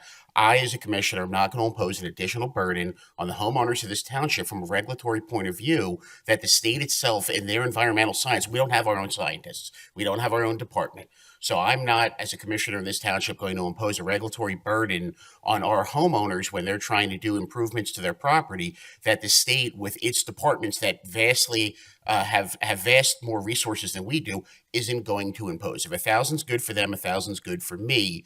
If I recall correctly, when Mr. Pannoni gave testimony at the last hearing, he did make statements that this would impose administrative burden. This would impose cost, and that in certain circumstances, based on the size of some properties in this township, it could actually prohibit a project. And so for those reasons, and I respect my fellow commissioners for having different views on this matter and taking different positions. That's my position. That's what I'm taking. It's not that I'm anti-environment. It's not that I don't care about stormwater management. I do care about stormwater management. I live in this township, have my entire life, and suffer through the stormwater issues with all of you. It's for those reasons, though, that I think that keeping it at 1,000 rather than lowering it to 500 is appropriate. And so, yes, I would make the soon-to-be futile motion to amend to go from 500 as written back to 1,000. So before Commissioner Trombetta, I guess then is the request. Will you accept an amendment to the ordinance? I will not. Respectfully. And I'm sure that was you mean that. So for anyone else who has any questions or comments on this ordinance as currently before us and not amended, speak now. I believe that Brian said everything that I would have said. So instead of saying that, well, thank you, Brian. Anytime, Connor. But respectfully, Mr. Quinn, I mean, you have been on this board and you have gotten up here after we've had major storms saying that we have to try to do stuff for stormwater management. So all I'm saying is that this is the opportunity for us to do something to improve our stormwater management. We don't get this opportunity every day. I understand. Is there anybody else who'd like to speak on the issue? I have also given this issue a great deal of thought. I appreciate everybody's views on this. And I struggled with this. Mr. Gondek, I do support your point. When you first raised it, I gave it a great deal of thought, and I still do. I do believe that there are things this township could do to address stormwater. They will be expensive things to do, but they benefit everybody. I have, in 19 years, waded through a lot of really bad storms in the area that you and I share, Commissioner McCluskey, as well as some really bad stuff near Caricon and really bad stuff now in Ardmore Ave, where runoff comes from Haverford, from the Haverford College and from all of Lower Merion. But I also live in the 6th Ward, where the average property is 1/10 of an acre, including my own. And I do think at this point, we may be disproportionately affecting those folks in our town who have the smallest amount of property and have perhaps the smallest opportunity to improve things and do things on their properties, in their yards. And so for that reason, I am likely to vote no to the ordinance. I would have voted yes to the ordinance with the amendment. And Commissioner Holmes, just so the public understands, though, the things that you're talking about to improve stormwater management involves spending millions and millions of dollars to remove our existing pipe work that runs down roads like Eagle Road or Haverford Road or any of these other roads that run along the creek and replacing all that pipe. And, you know, quite frankly, as someone who sits on the finance committee, we just don't have that in our budget right now to do those kind of changes. And this is something we have in our budget that we could do to improve stormwater so that the next storm, the neighbor of that person that did the addition doesn't get water in their basement maybe, or the person at the bottom of Hillcrest Road by Paddock Park doesn't have that creek overflow into their yard and into their basement and into their shed. These are very existing problems that happen every time we have a major storm. And to me, this is something we just have to do given the reality of those storms. I appreciate your point, Commissioner McCluskey. I certainly do. I don't make this statement lightly. I think our jobs always is to balance individual rights against the collective good of the community. You and I may be coming out on a different thing here, but I think we both have the same goals in mind. But to try to keep things light, is there anybody watching on TV or in this room right now who thinks I have a problem spending millions of dollars on township projects? Raise your hand if you think I do. There are things we should do in Merwood Park. There are things we should do along Mill Road. There are things we should do in a number of places that I think will have a macro effect. And it just is. There's going to come the time where we need to spend that money, and we need to accept that. So, Mr. Gondek, are you okay with us spending the millions of dollars on the pipes? I mean, not this year. Okay. But that's my point, is that Mr. Holmes, I understand and I accept that over the course of your time on this board that you've been willing to spend significant sums of money on various things that you think would benefit society and our township, but that doesn't mean it's necessarily they have for township. And I consider the storms that we've had over the last 5 years and the people that I've had, at least call me in the 3rd Ward, that I think we have to try to do something. And this is the first time, we have a direct vote that is an attempt to do that for stormwater. So I don't know how we can say no just because it's not in our immediate mind that somebody's basement just flooded. Well, the good thing is it's not going to come down to you, me, and Brian. So, and fair enough. Look, this is really important. It's really important for us to have this conversation in public and not somewhere else, not behind the doors. And not through text, because people have to realize that folks here have strong opinions and have and always have good motives behind what they're doing. And so, and we're constantly doing the balancing we're doing. So I appreciate what you're saying. And just because I said it doesn't make it right. But I have to articulate what I'm concerned about. And for 19 years, that is probably held true. But that's so I appreciate that point, but I appreciate that we're having this debate. And respectfully to all parties, while I don't want to just add $10 million of spending this year. The fact of the matter is that we do as a board and as a township need to come up with both short, medium, and long term planning with regards to the drain pipes in this township. They're not getting any younger. They're not getting in any better shape. And it is a very expensive proposition. And I think that that's why there needs to be kind of a longer term plan, which I'm sure that if Mr. Pannoni, Mr. Berman have, this isn't the first time they've heard of this conversation. And they are, actively working on those particular plans. So I think that there are multiple aspects to this particular situation. Is there anybody else who'd like to say anything on this issue? Mr. President, I'm Yes, of going to course. be voting in favor of having a 500 square foot threshold, because I think that the more we can keep stormwater from running into our systems, the better off we are as a community, because that water is not going into our sewage system. It's not, dumping into other, the rivers further down, wherever it goes.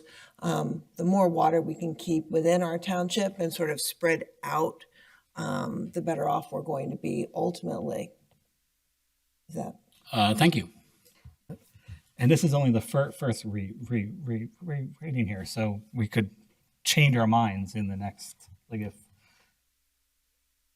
if I think it's worth it and stuff, and at the next meeting, I could be a yes vote, but as of now, I just wanted to let that be told. An excellent point. Thank you, Commissioner Quinn. Anybody else like to add anything? Hearing nothing. Mr. Berman, call the vote. Commissioner Gondek. No. Commissioner Forresty-Grubb. Yes. Commissioner McCluskey. Yes. Commissioner Cavender. Yes. Commissioner Quinn. No. Commissioner Hart. Yes. Commissioner McCullum. No. Commissioner Trombetta. Yes. Commissioner Holmes. No. Passed 5-4. Yes, the ordinance passes. The next item on our agenda, and thank you all, the EAC, for your extraordinary work on this ordinance. It's obviously the product of great minds and great work, and thank you all. Next item on our agenda is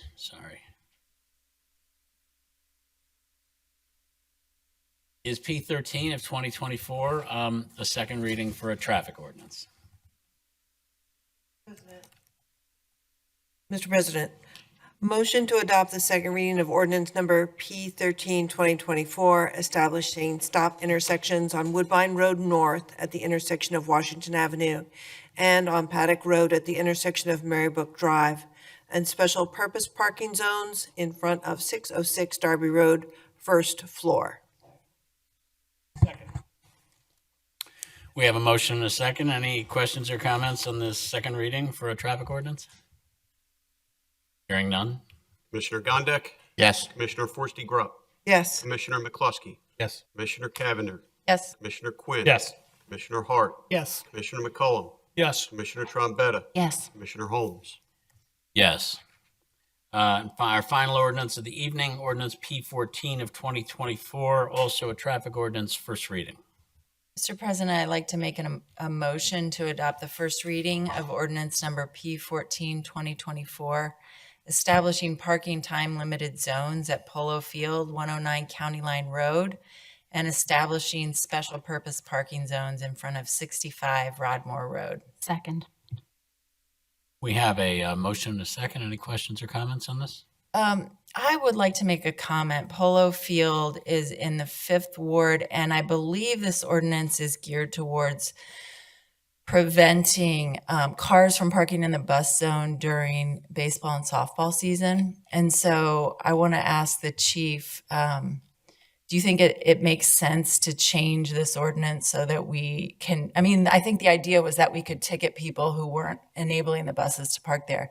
Do you think it makes sense for us to change this to just be during the spring months? Is that still enforceable? I think that's a good idea, because once the school buses are finished and that season is done, that parking lot can be wide open for everyone else. Okay. We're limited to whatever the season is. I think Brian will probably comment on that as far as what. Brian, months. would that be March to June? Really to the end of May would be fine, yeah. March to May. I would say, to like May 20th would be fine. Okay. Okay, great. Thank you. So I would like to make an amendment to the ordinance, school buses only, and then add during March through May, and then go ahead from 3 to 6 p.m. Monday through Friday. I'm sorry, what? Oh, okay, sure. Yeah, so the amendment would be school buses only from March 1st through May 31st. From 3 to 6 p.m. Yada, yada. So that's the amendment. And I'll accept her amendment. Did you second? Yes. Did Laura move it? Yes. Did Laura move her own Yes. amendment? Mr. Walco, can the person who introduced the ordinance amend it on their own, or does somebody else need to? I mean, if the ordinance itself is being introduced as an amended ordinance, then that is how it's being introduced initially. So then it would just need to be seconded with that amendment But it was originally introduced, not amended. by another. Commissioner Cavender. Then I believe she immediately made the amendment. Okay. Before a second was made on that. No, that's not what happened. Okay, so she regardless, she would be able, I believe that Ms. Trombetta made the second to the amendment that she made, which would make it before the board at this time. Okay, just making sure it's done right. Thank you. Okay, we have before us an amended ordinance P14 of 2024. Mr. Berman? Commissioner Gondik. Yes as amended. Commissioner Forresty Grubb. Yes. Commissioner McCluskey. Yes. Commissioner Cavender. Yes. Commissioner Quinn. Yes. Commissioner Hart. Yes. Commissioner McCullum. Yes. Commissioner Trombetta. Yes. Commissioner Holmes. Yes. That takes us through ordinances. The next items on our agenda are resolutions. We do have, folks, 11 resolutions to consider. So let's get right on it. The first resolution for our consideration, 2401 of 2024, ARPA fire apparatus.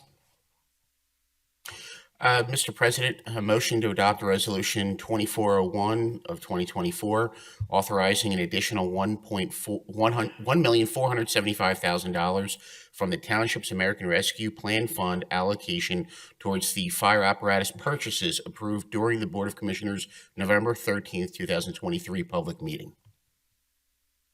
Second. Okay, we have a motion and a second for resolution number 2401. Any questions or comments? I would just briefly ask, since it makes reference to spending approvals that we did back in November of 2023, could Mr. Berman just briefly refresh the crowd's memory on exactly what this money's going towards? So the board had authorized the purchase of fire apparatus on the date that we talked about previously, and the funding sources being as they are, there was a little fluidity there, and we're recommending that the board use the American Rescue Plan Act funds to finalize the purchase in this amount. Okay, and these purchases are kind of in accordance with the fire audit that we had gotten a few months ago and kind of the realignment of the fleet. It absolutely complies with the realignment of the fleet for the fire apparatus based on the fire and EMS study, yes. Thank you. Any other questions or comments on this resolution? Hearing none? Commissioner Gondik. Yes. Commissioner Forresty Grubb. Yes. Commissioner McCluskey. Yes. Commissioner Cavender. Yes. Commissioner Quinn. Yes. Commissioner Hart. Yes. Commissioner McCullum. Yes. Commissioner Trombetta. Yes. Commissioner Holmes. Yes. Next resolution for our consideration is resolution number 2407 of 2024. This is the commitment to safe streets for all. Motion to adopt Resolution 2407, 2024, adopting the township-wide safety action plan using the safe systems approach with the goal of reducing deaths and serious injuries by 50% before 2030 and achieving zero fatalities and serious injuries by 2040, and directing the township manager to implement demonstration projects set forth in the safety action plan to test safety interventions on selected township roads. Second. We have a motion and a second. Would I open the floor to discussion on this? I know that there were a lot of speakers that came to discuss this, and so I think it's important to clarify a couple of aspects of it. What is before, my understanding is what is before the board here today is a resolution that serves two purposes. One, that is the township basically agreeing with the concept of a safety action plan using the safe systems approach, which is the intent is to reduce injuries and death by a certain point in time. I think here it's 2030. And that is a statement that is actually, or a policy that is required by the federal government in order to secure certain grants. The second component is authorizing the township manager to put together some demonstrative projects, which I believe are going to be done over in the Brentford section of the township. Outside of that, there are lots of other components of safe streets in this township, and that each of those individual components, as they come up over the coming months and years, will be coming back before this board, not just for approval, but for public discussion and debate. Am I giving a correct understanding of what I'm voting on here? Anybody? That's how I'm reading it, and given our latest, does anyone else read it differently? I guess is what I'm throwing out there. I would say, given our latest discussion, I'm in agreement with you on how I'm reading this, and what I would also add is that none of the comments that I heard from any of the residents are something that cannot be implemented at a later date while also passing this resolution to continue to move the project forward. I think we also heard from several parents around the Manoa section and Manoa School in particular, Manoa and Eagle, that intersection needs attention and probably immediate attention. And I think that's worthwhile. I think Mr. Lee and Ms. Dottie's suggestions for more small group meetings are probably appropriate given the Safe Streets projects. But I think the resolution that we're voting on tonight is one that we should pass because two things. One, it's a step forward in being able to apply for the grants that you discussed, and it also allows us to start doing some testing of these implementations without locking us into something or precluding us from pursuing some of the I think valid points that some of the residents raised here tonight, and some of the valid points that I know I've gotten in response to the draft plan. So for that sense, I'll be voting yes. And that's how I'm reading what we're voting on. Thank you. Mr. President, I would also agree with Commissioner McCluskey that this report is important in establishing a groundwork for us to continue our discussions about what makes our streets safe in the township. Safe streets so children can get to school, so people can walk to various destinations, go visit their neighbors is really, really important to all of us. The plan's recommendations, and I'm reading from this, include enhancements to pedestrian infrastructure, traffic calming measures, improved lighting, and the creation of slow zones. These interventions aim to make roads safer for non-motorized users while maintaining efficient movement of motorized traffic. I think one of the central problems to the way suburbs were created is that they were really designed for cars. All the ways that suburban roads are signed, the intersections, they all are meant to move traffic efficiently. But we are now a community where a lot of people are asking to be able to walk or bike. And we need to be making the roads and the sidewalks safe for them, the people who aren't in cars. Because when a car hits a person, they don't have any protection. So I'm going to be voting definitely in favor of this, but very much open to continued dialogue and small group meetings so that we can work to get it right. Thank you. Commissioner Forster-Grubb. Mr. President. Commissioner Trombetta.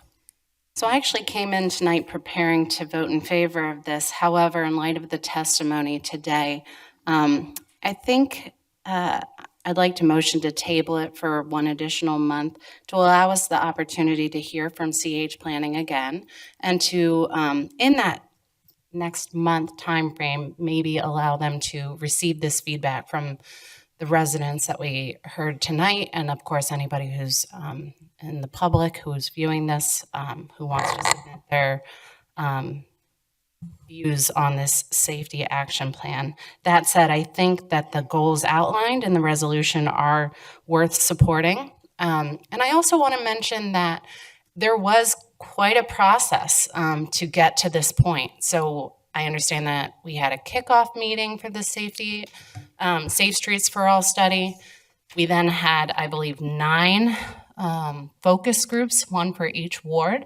And then we had, I think there was a committee formed of representatives from each ward that had some meetings related to this. And then finally, I think once they had a draft plan, they had a final meeting where they presented that plan.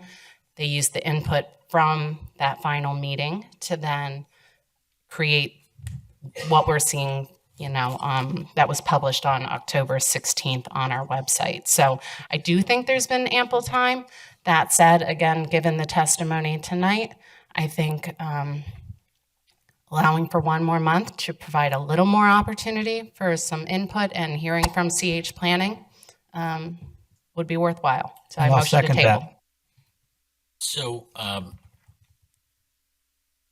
I assume we have a motion to table and a second. Normally that cuts off discussion. And I did want to add something to what you were saying. If you, we still allowed to debate while a motion? Not allowed to debate. I think you're allowed to, after the vote is casted, because I remember this has happened to me a few times since I've been on the board. Once, since I seconded it, we have to call the vote. The whole discussion stops, and then after that, if it fails, then we can discuss. Or if it still will pass, we can still say what we wanted to say. That's how we've done it in the past. But I remember that's it. Like we have to vote now. Yeah, unless the two of you withdrew your motion and I got to say one thing. Then in that, I think we're going to keep not talked again. I mean, in that case, I want to speak too. I just didn't know if anyone else. Yeah, and I didn't mean just me. I didn't know if anyone else wanted to speak on this before we immediately got to tabling. I think there's because it cuts off debate, which includes debate about tabling. But I leave it up to you two. You moved and you Yes, seconded. but this calls for a vote now.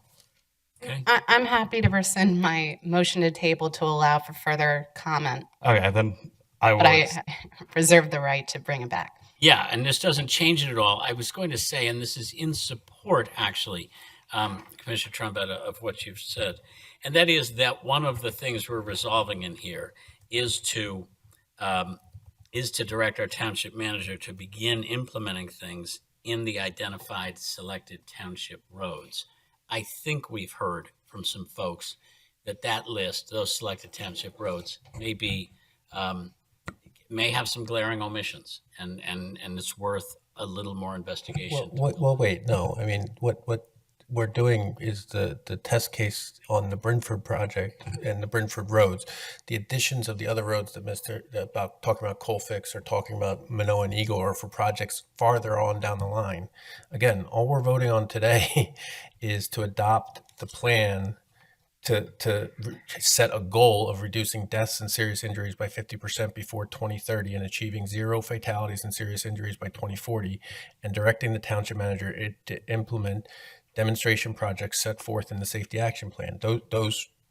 That implementation is the streets in and around the Brentford neighborhood, to do the test case to see how they work in that Brentford neighborhood, to see then if we can apply that to streets like Colfax or streets like the side streets around Minoa and Eagle.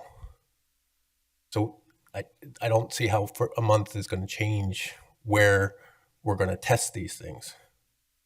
Right? Am I reading that wrong? It's a fair point, Mr. I also think McCloskey. there's an opportunity cost because, these things are happening as we sit on this. And the sooner we can get the plan in place, do the demonstration projects. I mean, the Brentford study started more than 2 years ago. I think we're moving in the right direction. I also don't think that precludes us from getting more public input, like some folks have asked for, and for considering other intersections. I mean, I do think that's important. I'm very moved by the people who spoke.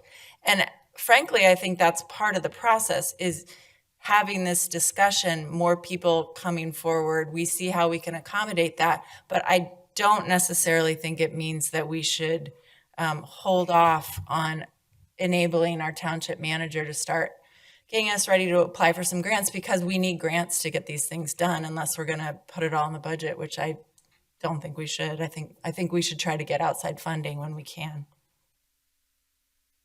Thank you. Thank you, Commissioner Cavender. Anybody else have anything else to say? I would like to add on to what Commissioner Cavender was saying, that if we put in these demonstration projects in Brentford, everyone in Haverford Township can go and look at that and see what it feels like. Drive through that area and maybe walk through that area. But it makes a huge difference when you're talking about something in theory and when you actually see it in practice. And I think it would be very good for all of us to see what it would look like in the Brentford area at the intersections identified. We can move forward as a community and talk about it, really talk about it and continue the dialogues and the meetings. So adopting this resolution does not preclude receiving further public input, not at all. Oh, well, in that case, I do actually have a question. Just in my time on the board, anytime we've, discussed things at meetings, they've come up as, resolutions or appropriations, specific formats of how a topic gets before this board.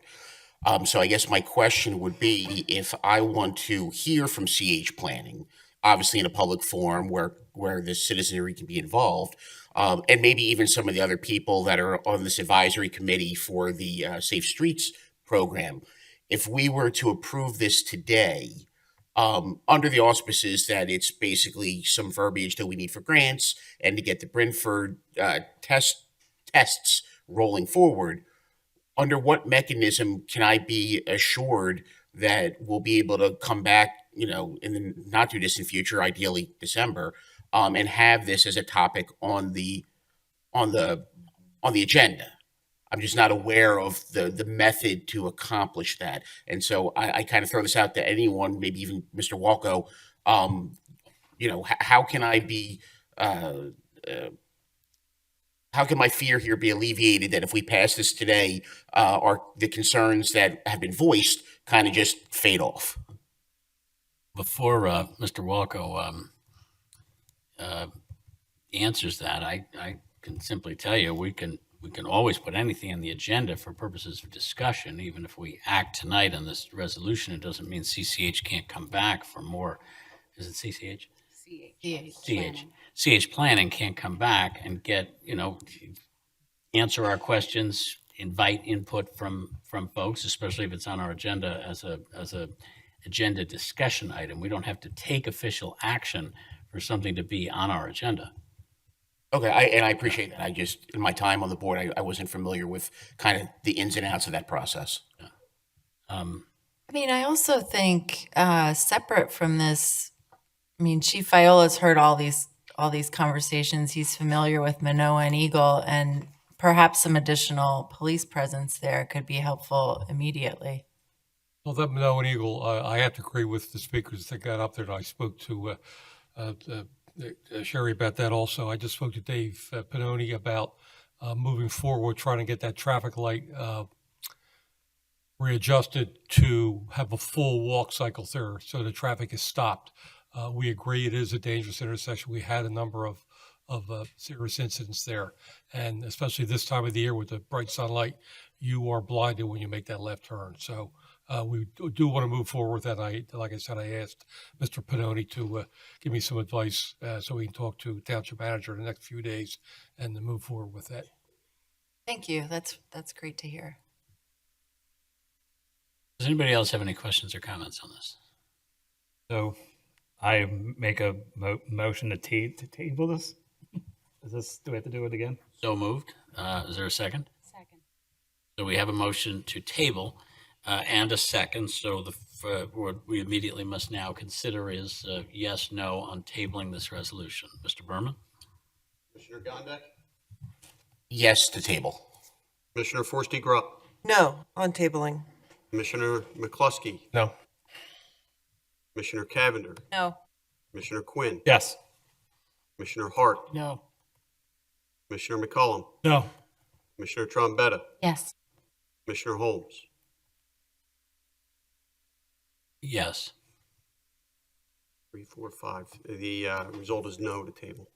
No to table. Okay. So we can have more discussion, or we can now consider the resolution itself. It was not tabled. Any discussion? Mr. Berman, will you call the roll? Commissioner Gondek. Yes. Commissioner Forresty Grubb. Yes. Commissioner McCluskey. Yes. Commissioner Cavender. Yes. Commissioner Quinn. Yes. Commissioner Hart. Yes. Commissioner McCullum. Yes. Commissioner Trombetta. Yes. Commissioner Holmes. Yes. Resolution passes. President?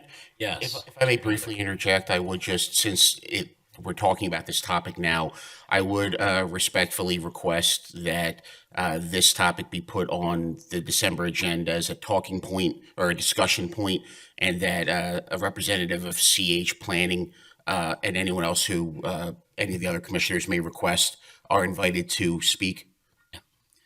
So what I would, we could, we have two ways we could do this. They could be invited to the work session, at which point we don't invite public comment, but we do, it is whatever they say and whatever questions we're asked, is available on TV or for anyone here who watches. Plus, they have the opportunity at the next meeting to provide any comment to what CH Planning, answers us. Plus, it is additional 3 weeks, I get at this point, for anyone's constituents to reach out and raise any other issues, raise any other particular areas or intersections that we could care about. So would you prefer it on the work session and we give them, they can be our first presenters at the work session? Or, I mean, it would seem to me, I guess that's the purpose of the work session, would be to hear from them. I would just ask that I guess the work session. right, and anybody can come and anybody can sign up the next. I'm hearing some people voicing concern. I guess what I heard from the speakers tonight, and if I understood them correctly, was that the presentations at the work session left them feeling left out of the process. So I would suggest that we have them at our regular meeting. Obviously, if it's at our regular meeting, that will be an agenda point where we can discuss it at the work session and further outline any concerns that we had in sort of preparation for them to come. But I would think having it at the regular meeting would probably be best. At that point, are we going to open to public comment on,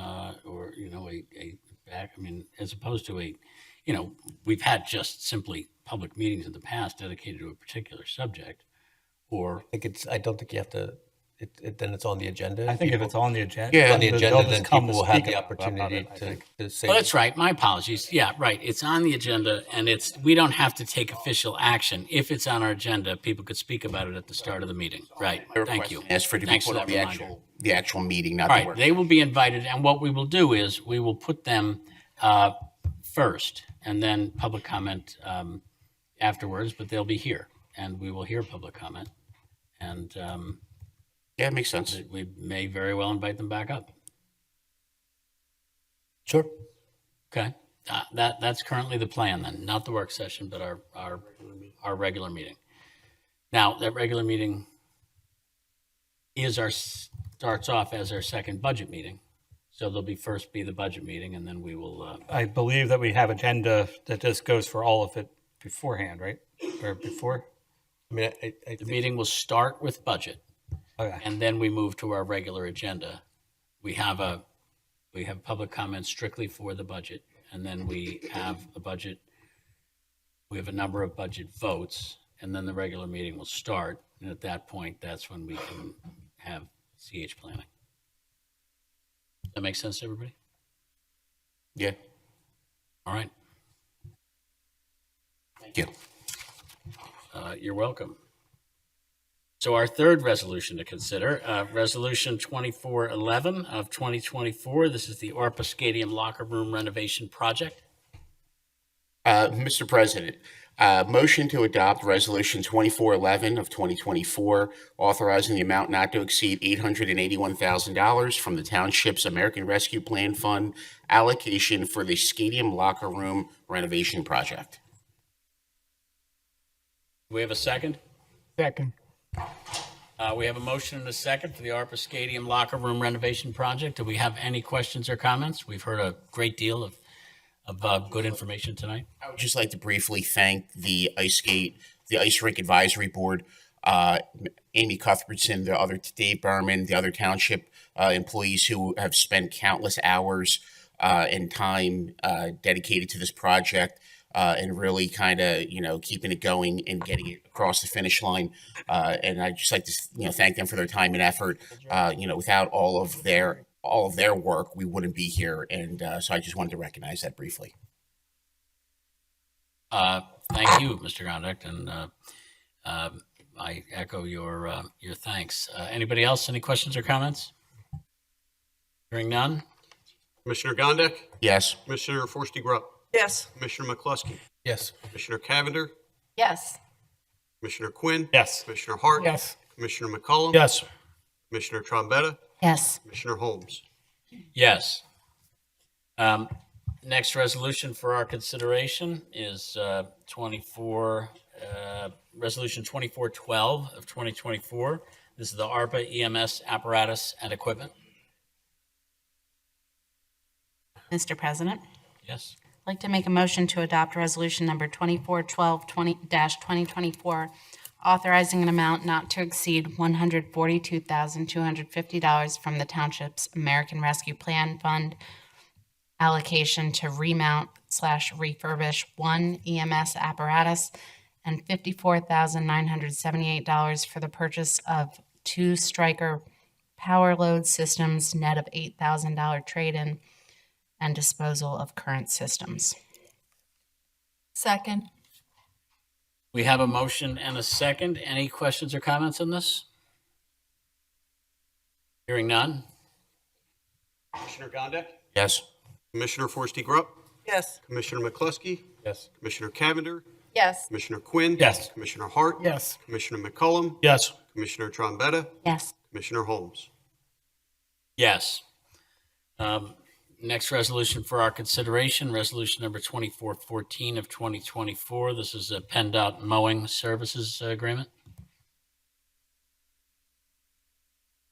Mr. President, Oh, yes. I'd like to Commissioner make a Trombetta. motion to adopt resolution number 2414-2024, authorizing David R. Berman, Township Manager / Secretary of Haverford Township, Delaware County, Pennsylvania, to execute and enter into a comprehensive maintenance service agreement on behalf of the Township with the Commonwealth of Pennsylvania, acting through its Department of Transportation for the provision of mowing services throughout Haverford Township as outlined in Exhibit A and B of the attached Comprehensive Maintenance Services Agreement number 390040430, covering the period of January 1st, 2025 through December 31st, 2027.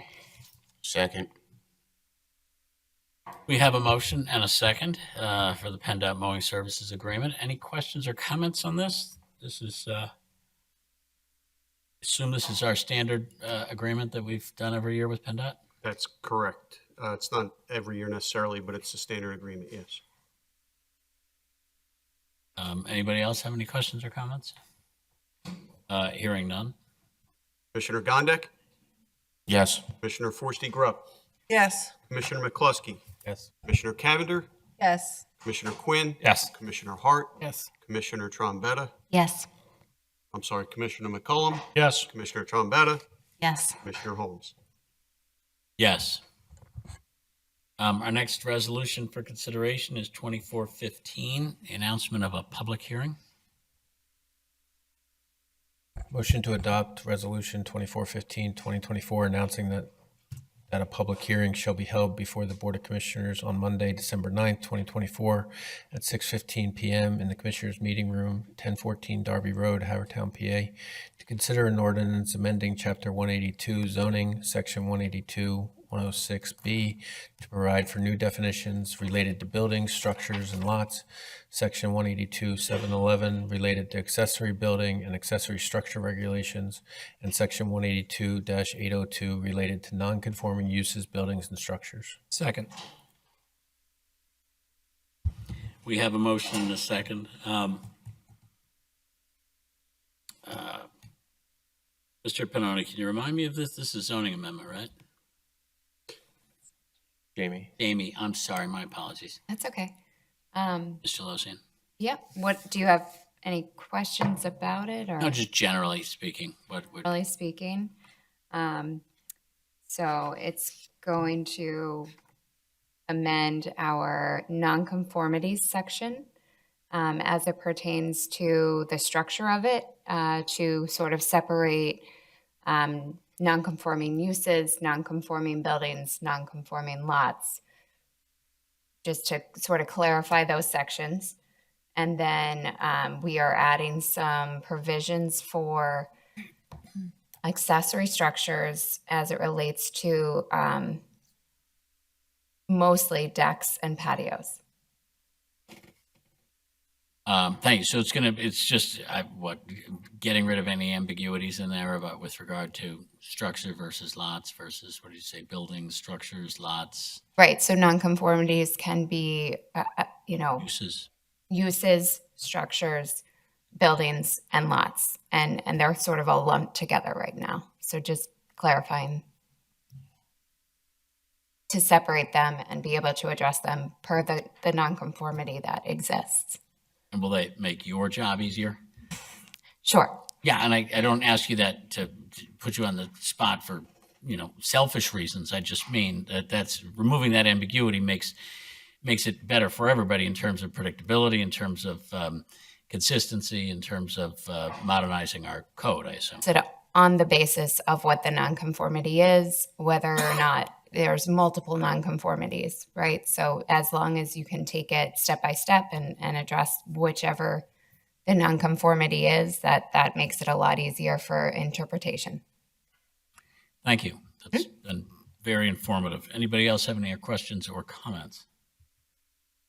And this, for the folks to realize, this is a public hearing at 6:15. Anybody in the public can speak on this topic.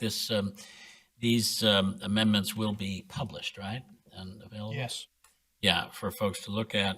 And this is before our regularly scheduled meeting on Monday, the 9th of December at 7. So this is at 6:15. Any other questions or comments? Hearing none?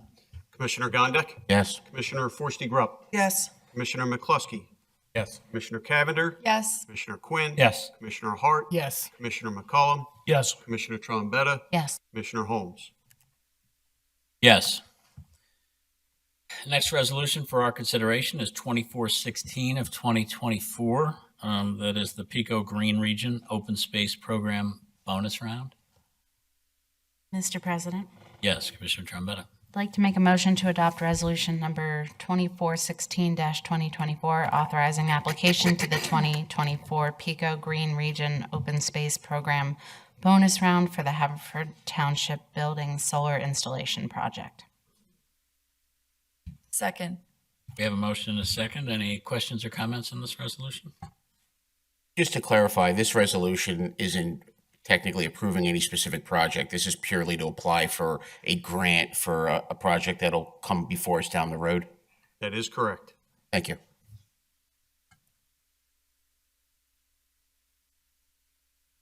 Any other questions or comments? Hearing none? Commissioner Gondik? Yes. Commissioner Forresty-Grubb? Yes. Commissioner McCluskey? Yes. Commissioner Cavender? Yes. Commissioner Quinn? Yes. Commissioner Hart? Yes. Commissioner McCollum? Yes. Commissioner Trombetta? Yes. Commissioner Holmes? Yes. Next resolution for our consideration is number 2417 of 2024, the ARPA sanitary sewer and stormwater projects. Motion to adopt resolution 2417, 2024, authorizing reimbursement as follows from the Township's American Rescue Plan Fund allocation to the Haverford Township General Fund, $9,240 for emergency storm sewer repairs at the intersection of Eagle and Hollis Roads, to Haverford Township Sanitary Sewer in the amount of $36,500 for emergency sanitary sewer repairs at Township Line Road and Westchester Pike, and $35,023.53 for video and cleaning of sanitary lines in and around the 7th Ward. Second. Voting for this one.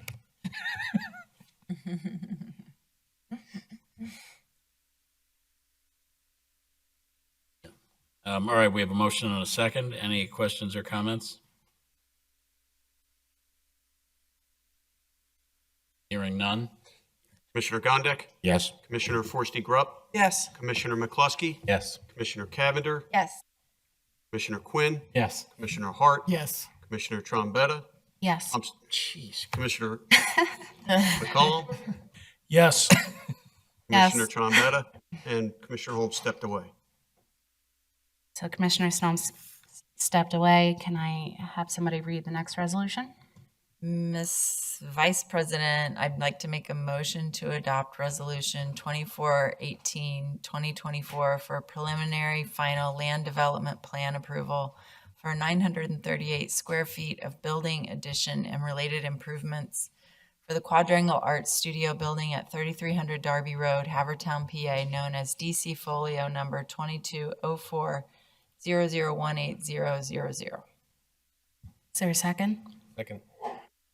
There's a motion and a second. Are there any questions or comments? Yes, Madam Vice President, as part of this resolution, they have requested waivers from the sidewalk and curbing requirements, and I would be opposed to granting waivers. This the quadrangle is adjacent to the entrance to the reserve. It gives us an opportunity to put a sidewalk in leading into the reserve as part of our parks, recreation, and open space plan that we approved earlier in the year. One of the things we commented on, one of our goals was to improve walking and pedestrian and biking access. And by putting sidewalks there, we certainly could accomplish those goals. Madam Vice President, the attorney for the applicant, George Brosman, is here. He did provide a waiver request this morning on those two waivers with some further documentation related to the extent of the sidewalk and the cost of the sidewalk.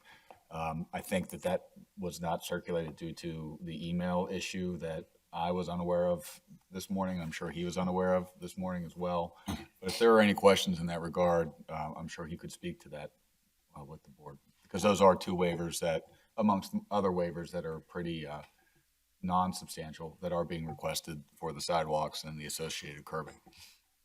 Thank you.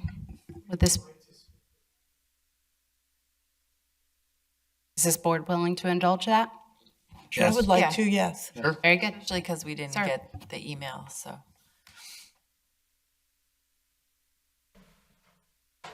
Thank you. My name is George Brosman. I'm an attorney for the Quadrangle. We have our engineer here and the architect for the project, as well as a representative from the Quadrangle. I would like to thank the township staff for working with the Quadrangle on this project. They've been working on it since 2023, I believe. It's for a minor addition to the art studio of only 938 square feet.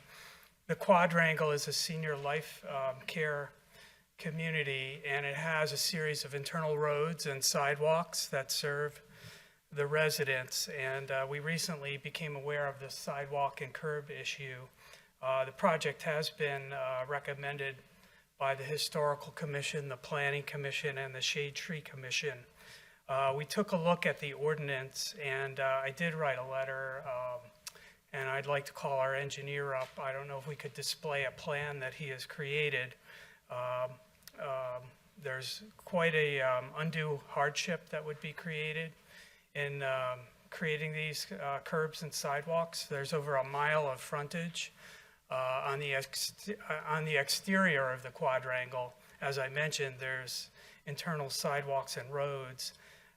This exhibit that our engineer has prepared shows that there are extensive mature trees, vegetation, steep slopes. There are streams that need to be crossed with culverts. There are traffic signal equipment, utility poles that need to be disturbed. And the subdivision and land development ordinance does say that a project is supposed to protect and preserve these natural features. And I put some case laws in the letter that basically say that can be a justification for a waiver if doing one of these things like installing sidewalks would actually cause a conflict with another provision of the ordinance. There's case law that I gave to your solicitor that is in the letter that says that's a basis. The ordinance says that a waiver can be justified if it does create undue hardship or it would be unreasonable under the circumstances. And I'd like our engineer to go over the plan with you to show this just extensive destruction that would have to take place. Candidly, if the waivers were not granted, the project would not move forward because the quadrangle would not, and their residents would not stand for this destruction of the trees and the vegetation. And quite frankly, the cost would be prohibitive. The cost to do this would be more than the entire project they're trying to do. So we believe the standards in your ordinance for a waiver are met, and it is consistent with the case law. Could we show the plan? How would the best way to do it on the screen? Or I do have small copies I could hand out. I would think that circulating copies at this point would probably be the most efficient. They could share as well. And Patrick, if you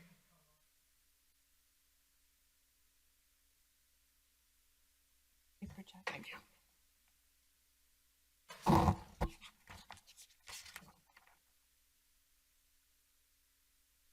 Mr. President, is there any way that we could have these plans projected so the public can see them as well? Because I think that's really important.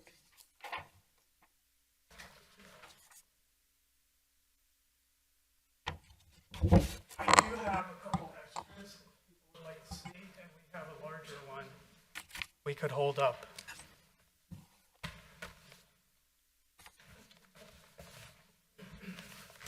You could plug in one of our computers, right? Yeah, could we plug in one of our computers and do we have a copy of this on anybody's electronic? No, we did not. We emailed it, but we didn't know the email was there. I do have. Oh, there's no 22 email. copies. Wait a minute, I might have it.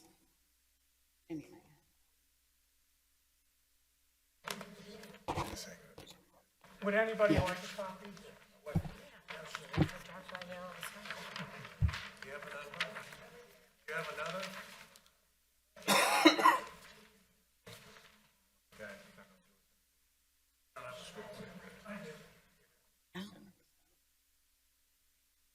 Is that true?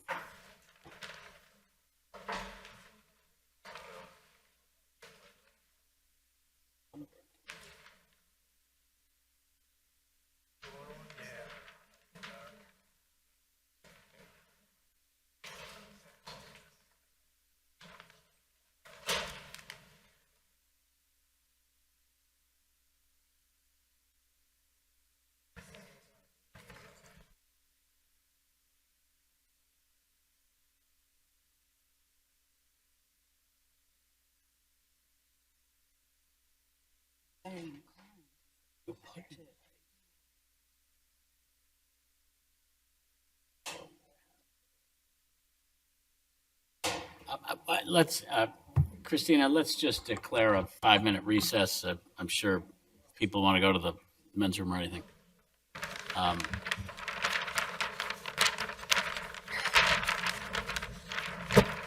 know. All right, folks, we're back. We are back on the record. I think when we took this break, Mr. Brosman, you were about to start describing, I think, perhaps the project itself and the nature of your waivers requests. Yeah, we had talked, I had mentioned previously, this is an old historic estate. It's about 77 acres, the quadrangle. It's been a nice part of Haverford Township for many years. It has residents of Haverford Township. As I mentioned, they have their own sidewalks and internal roadways. The the art studio it was the old garage of an old historic mansion, and the architect had worked extensively with the Historical Commission on it. I pointed out in my letter, I'm not sure a waiver is technically needed. The ordinance says that sidewalks and curbs should be required where a land development abuts a street. And I pointed out as a point in the letter for the board to consider that since this property is unique with 77 acres, it has its own internal roads, its own internal streets. You can see on the screen there, the project area abuts an internal road. It does not abut any of these streets. So I think as a technical matter, it could be determined that a waiver is not needed. However, as I mentioned, we believe the waiver is warranted.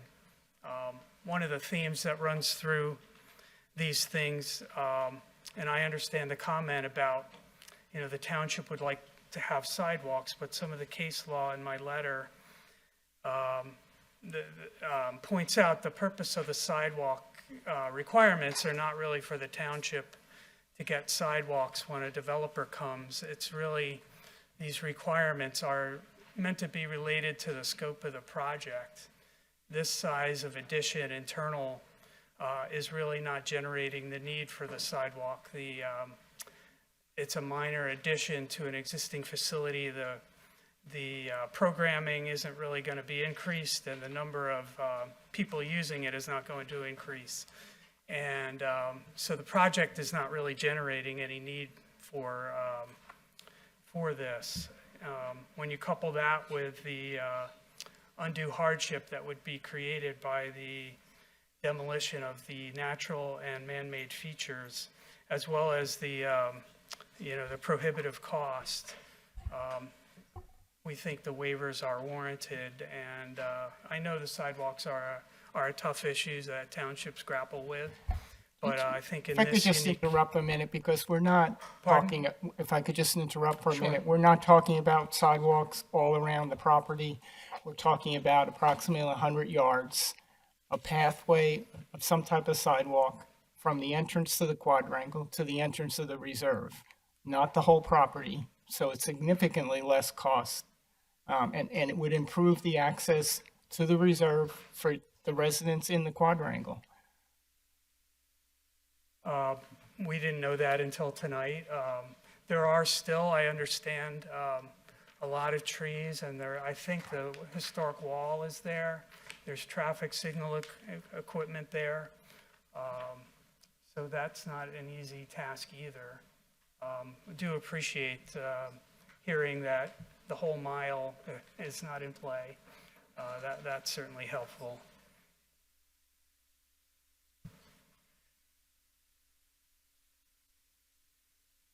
Where is the requirement? Is it in the planning commission stated it? And we passed the requirement. No. That's not my question. In terms of what is before us tonight, remind me, does our ordinance provide for only a portion of sidewalk, or are we only seeking to put sidewalk in a certain portion? The ordinance would require the sidewalk to go around the entire property, along with curbing. Now, and that would be why a waiver was requested for the entirety of the sidewalk along the property. However, there is the concept of a partial waiver, where you're able to not meet some of the code, but you can meet a partial amount of the code. So it would appear that what the board is discussing now would be akin to a partial waiver to the degree of what you were seeking. Well, as far as I know, the board hasn't discussed anything yet, right? Is this the first time we're hearing this? Concept of the partial waiver, correct, but where it's being requested. It would still need the waiver if it was granted from the remainder of the property. So, okay.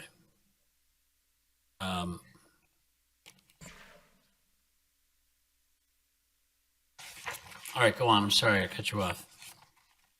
Mr. Brosman. No, I appreciate that. You know what? Patrick, the engineer, was just reminding me I was correct. There is I don't know if it's a historic wall. It looks historic to me. It is in that area there. The exhibit that some of you have in the letter has some inset photographs, 2, 3, and 4. There's utility equipment and things there too, so, and we, Mr. President, do you know right now whether there is any access to the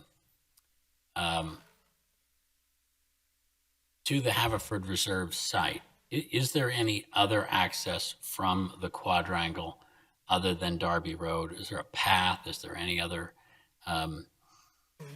paved, whether it's a sidewalk, a road, a utility road that gives those folks direct access to the Haverford? So I could answer. There are paths into the woods from behind the quadrangle, but there are paths into the woods which are not suitable for everyone to be walking on. you can see on this, this which was attached to the letter there, this is Parkview. There's a roadway internal that's very close to there. I don't know if there are connections that go through there. I don't know why, the residents really need to get over there. They have a nice internalized, they have all their own facilities. They have dining facilities. They have recreation. They have their own paths. You can see on the plan up there, they have extensive amount of open space, So it still happens to be next to one of the most important pieces of open space we have in the township. So I think they might like it as much as anybody else does. The issue I'm trying to get at or determine is in calculating the cost to the quadrangle of doing this area of sidewalk, I'm just trying to figure out whether there's any alternatives that are already in place. I know that if I understand correctly, I guess there is availability of shuttle service at the quadrangle, but whether there's shuttle service or not, we still have passed an ordinance here in town that we, as a policy, we prefer to have sidewalks. And the way to create those sidewalks was for us, as each development takes place. Chief, has there been, have we had any issues as far as of any issues of folks from the quadrangle making their way over to the reserve, being any accidents or any issues that you've Not to my aware of? knowledge. I wouldn't expect anybody from the quadrangle to be walking if there's no sidewalks there now. So we were just looking on Google Earth, looking at the area up there. So no, we haven't had any incidents, to my knowledge. But at the same time, the nature of it is such that you don't expect anybody to actually walk on Darby Road either, right? I wouldn't think so, no. I mean, without a sidewalk. I'm sorry? Without a sidewalk, right, you wouldn't. Would there be sufficient room for maybe not a formal sidewalk that's to township specifications with the curbing, but a macadam path, for example, that doesn't have curbing, that's maybe not as wide as requirements, but still would provide a safe surface to walk along the road, whether or not you're a resident or not. Maybe a little bit able to meander, not interrupt the wall. yeah, Obviously at a lesser cost as well. Right. Kevin. I think, I don't know, I'm looking at this diagram. I'm seeing, as I mentioned, there's all this land next to Parkview. Patrick was just saying, we're not sure who owns the little strip of ground there, but I'm thinking, as much as I hate to say it, I think that we may need to explore this a little more. I appreciate the spirit of cooperation. We don't really want to put in any, quite frankly, but I appreciate the cooperative tone, and we just can't, I don't think we're equipped to come up with an answer to this, and Are you I have able the- to take the time? I mean, is this a matter of immediate importance? Or, I mean, if you're just finding out today, I guess for the first time, that the project may be significantly less than what you thought a day ago, does it hurt you to go back and come back to us with a And President Holmes, I would believe that this issue did not come up through no fault of the applicant at the planning commission. This was sort of the discovery for the sidewalk was discussed and brought up after the planning commission meeting. So the planning commission, I don't believe, has had an ability to weigh in on this issue as well, particularly on a specific area. And there is a planning commission meeting, I believe, scheduled for this Thursday. Oh. Yeah, we have Tom Minner with the management there, and you know, we're okay to take a little more time on this. It was not as we had hoped, but if we could get on the planning commission maybe Thursday and try to come back to see you at your next meeting, maybe we would have something. We're really teetering on the edge of what the project can bear, given how minor it is, but maybe we can come up with something to discuss with you. Does somebody here want to move to table the resolution? I move the table. You can go 1 for 2 tonight, yeah. Oh. Anybody second? Second. Second. All right, we have a motion to table and a second. This resolution, number 2418. Mr. Berman, call the roll. Commissioner Gondik. Yes, to table. Commissioner Forresty Grubb. Yes, to table. Commissioner McCluskey. Yes. Commissioner Cavender. Yes. Commissioner Quinn. Yes. Commissioner Hart. Yes. Commissioner McCollum. Yes. Table. Commissioner Trombetta. Yes. Commissioner Holmes. Yes. Okay, Thank you for working with us. thank you. We appreciate that. We'll try to see you, is it December 9th? It is. You and CCH and the budget and a lot of other things. We'll look forward to seeing you, CH, sorry. I'll be looking forward to that. CCH, yeah. All right. And the zoning hearing first.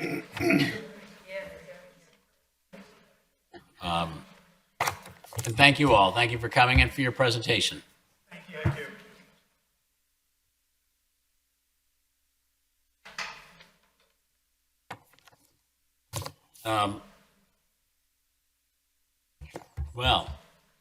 Resolution number 2419, ARPA Parks and Recreation Projects. For authorizing the following American Rescue Plan Fund allocation. $237,000 for the Brookline Park Stormwater Management Facilities Project. $12,000 for the supplemental field lighting at Jack McDonald. Freestanding playground equipment at various parks. $200,000 towards the Darby Creek Trail Phase 2 project. Second. We have a motion and a second. Any questions or comments about these items? Hearing none. Commissioner Gondik. Yes. Commissioner Forresty Grubb. Yes. Commissioner McCluskey. Yes. Commissioner Cavender. Yes. Commissioner Quinn. Yes. Commissioner Hart. Commissioner McCollum. Yes. Commissioner Trombetta. Yes. Commissioner Holmes. Yes. Okay, our final resolution for the evening, Resolution 2420 of 2024, ARPA Solar and Security Tinting. Mr. President, Yes, Commissioner Trombetta. to make a motion to adopt Resolution 2420-2024, authorizing the amount of $23,484 from the Township's American Rescue Plan Fund allocation for installation of solar and security tinting in the lobby of the Haverford Township Administration Building. Second. We have a motion and a second. Any questions or comments on this? Chief, security tinting, what's that all about? Actually, this came through the safety committee. It was, security tinting is a bullet-resistant film that gets applied to the glass in case there are ever gunshots or things of that nature. It absorbs the blow of the gunshot. I'm not familiar with it. I know the safety committee talked about it. I had a brief conversation with them, but I'm not familiar with exactly what it And does. the solar film is actually more for temperature control in that area. It's brutally hot in the summertime. The receptionist and visitors to the township building, it's overwhelming. Sure. Okay, excellent. Anybody else have any questions or comments on this? Hearing none? Commissioner Gondek? Yes. Commissioner Forresty Grubb? Yes. Commissioner McCluskey? Yes. Commissioner Cavender? Yes. Commissioner Quinn? Yes. Commissioner Hart? Yes. Commissioner McCollum? Yes. Commissioner Trombetta? Yes. Commissioner Holmes? Yes. We have one agreement for consideration tonight, parking lot license agreement with Caracon Swim Club. Motion to approve parking lot license agreement with Caracon Swim Club for a term ending March 1st, 2027. Second. We have a motion and a second. Any questions or comments?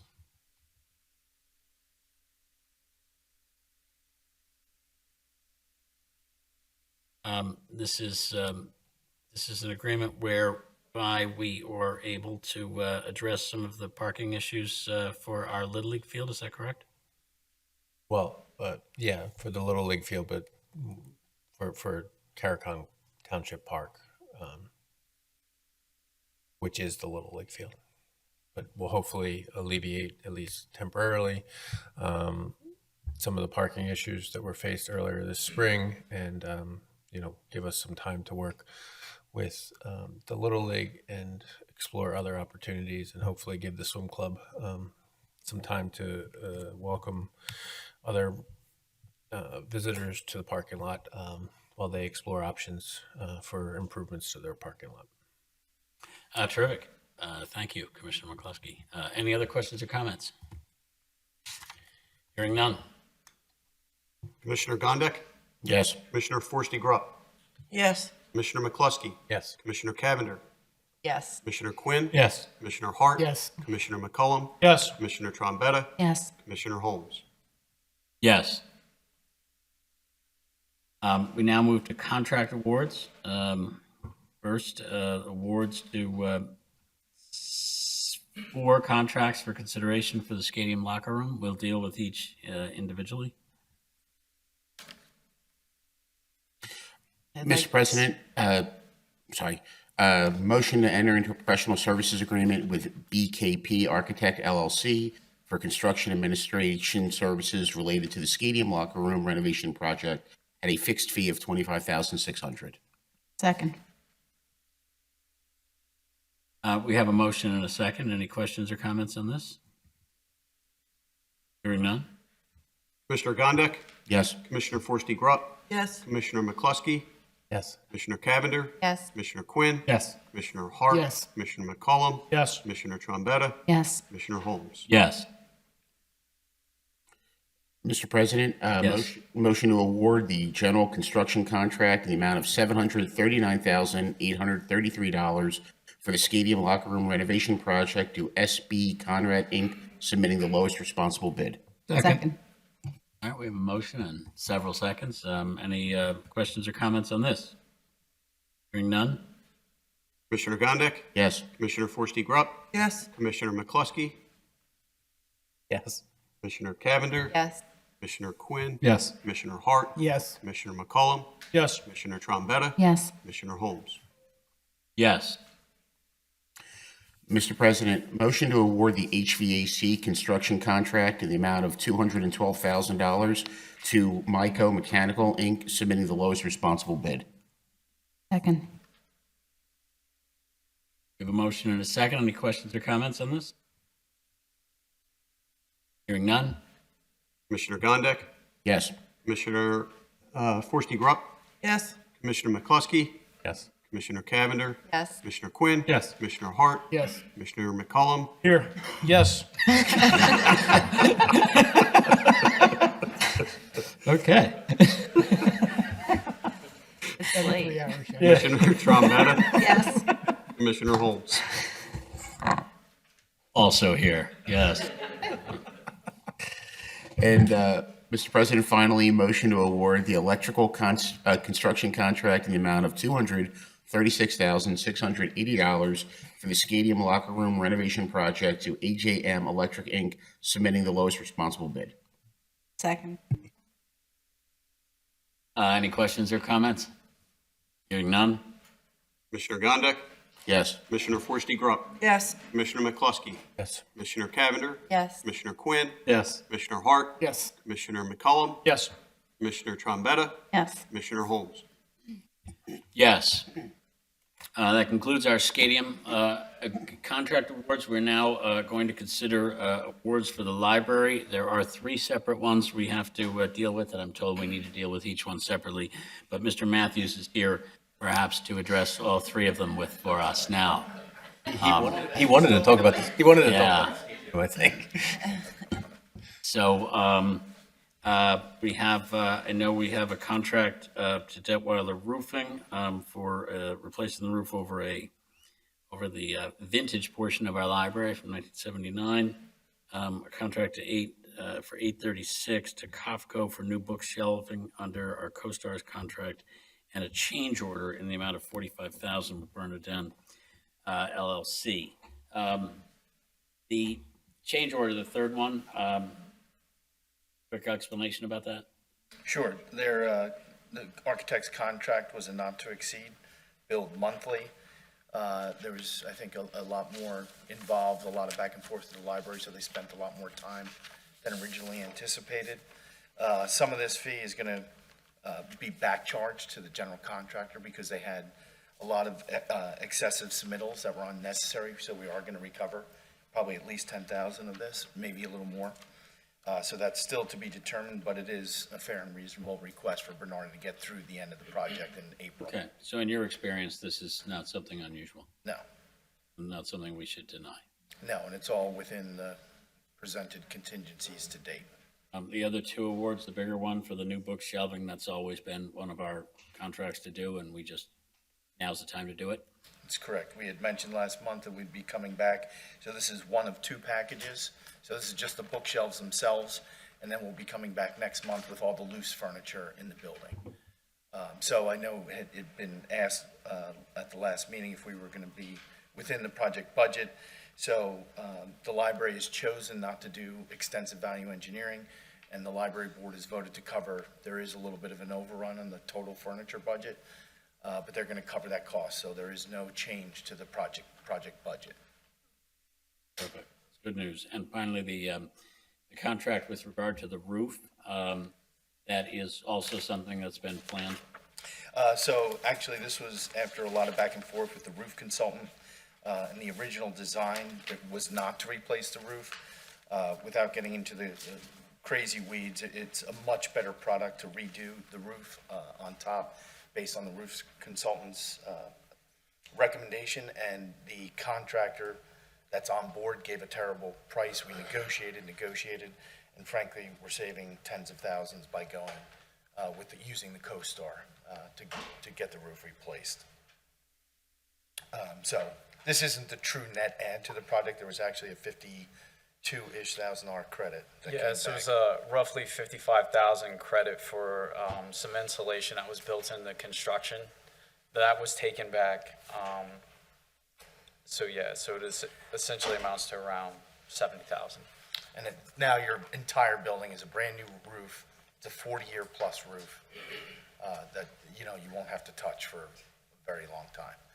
So it seemed to make sense. And this also overlays existing metal standing seam roof that really should have had more done to it, but it was not included in the original documents with the architect. So now this is to completely cover that. So again, your whole building will have a brand new 40-plus year roof. So to the extent that anybody comes up to any one of us on the streets, says, let me get this straight, now you realize you had to replace a 45-year-old roof on your big project. Do we have a good answer for that? A lot of it was cost savings, or early on, trying to toe the line with the budget. In hindsight, it's easy to say, probably should have just ripped it off and done it, but some of that, I think, was left over from, the numerous iterations of where the project was a lot smaller scale. So I think some of that was a little bit of a leftover. So it's something you would have paid for at bid time. So it's really an omission. So you would have paid for it at bid time regardless. So ultimately gives you a far better long-term project for the building. Everybody have a good enough answer now when they get that question? I'm not trying to be smart aleck, No, no, but seriously, 100%. it's, just looking at 1979, there's just going to be obvious questions for that. Sure. No, Um, the roof is not the original roof, but still, it's aged and it's past its warranty. Do any of my colleagues have any questions for Mr. Matthews? Have we Or, I'm exceeded? sorry, or your colleague, I forget. Mr. Petray. Petray, yes, Brandon of course. Petray. Are we still within their contingency budget? Yes, nothing's changed. Yes, so since- contingency remains roughly around 200,000. It hasn't changed since our last update to the board. And that includes the contract amount for the new roof. Correct. Correct.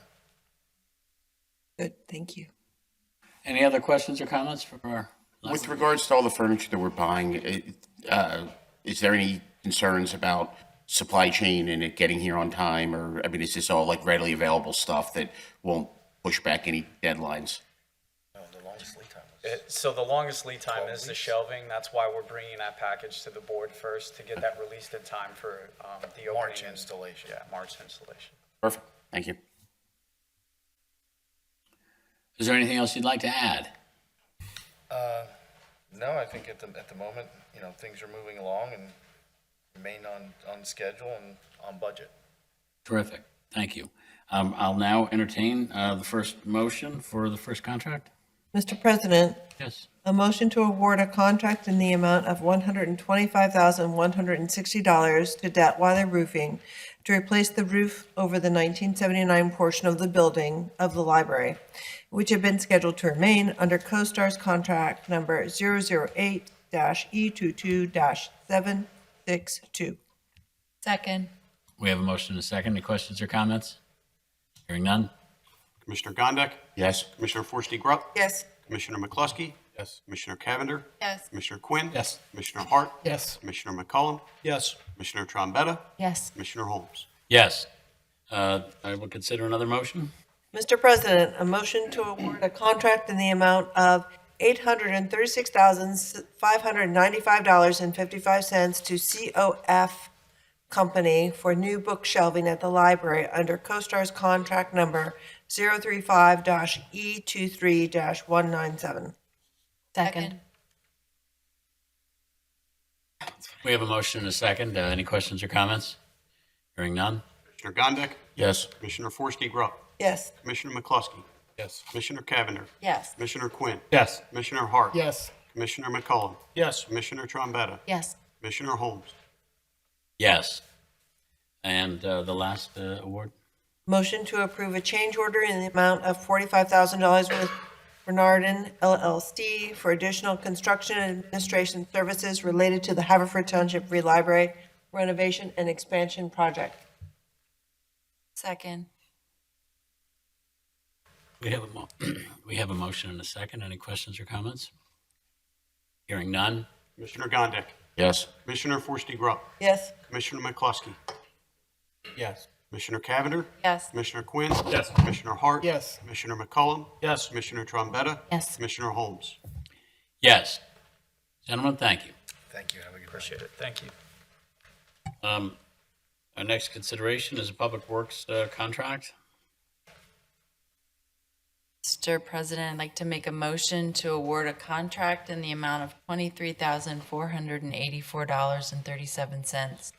The purchase and installation of solar and security tent filming in the Haverford Township Administration Building lobby to National Glazing Solutions LLC under CoStar's contract 020E23238.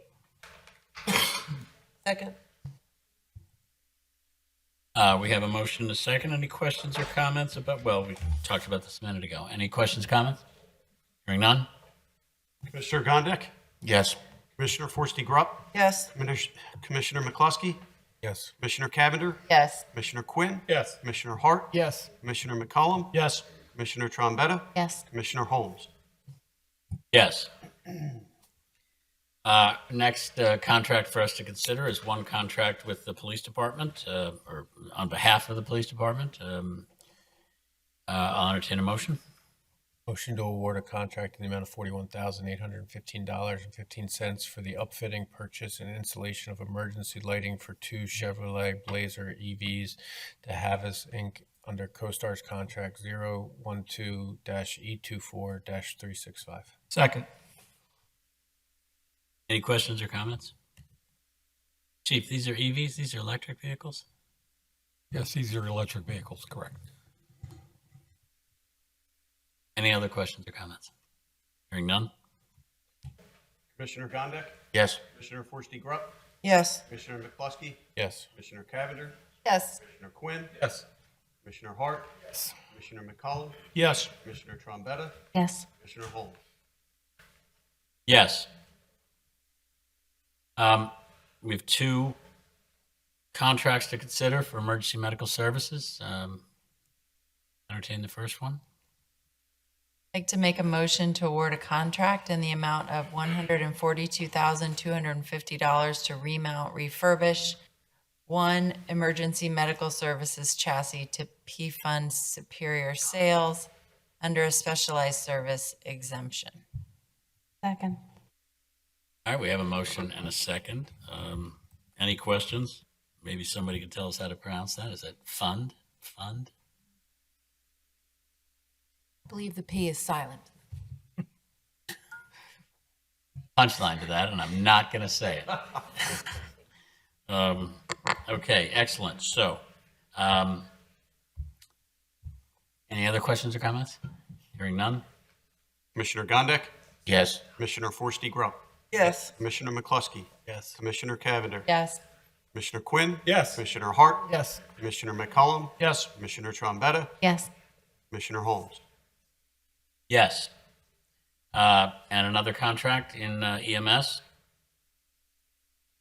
Mr. President, Yes. I'd like to make a motion to award a contract in the amount of $54,978.06, net of $8,000 trade-in and disposal of current system for the purchase of two Stryker power load systems to Stryker Medical under a specialized service exemption.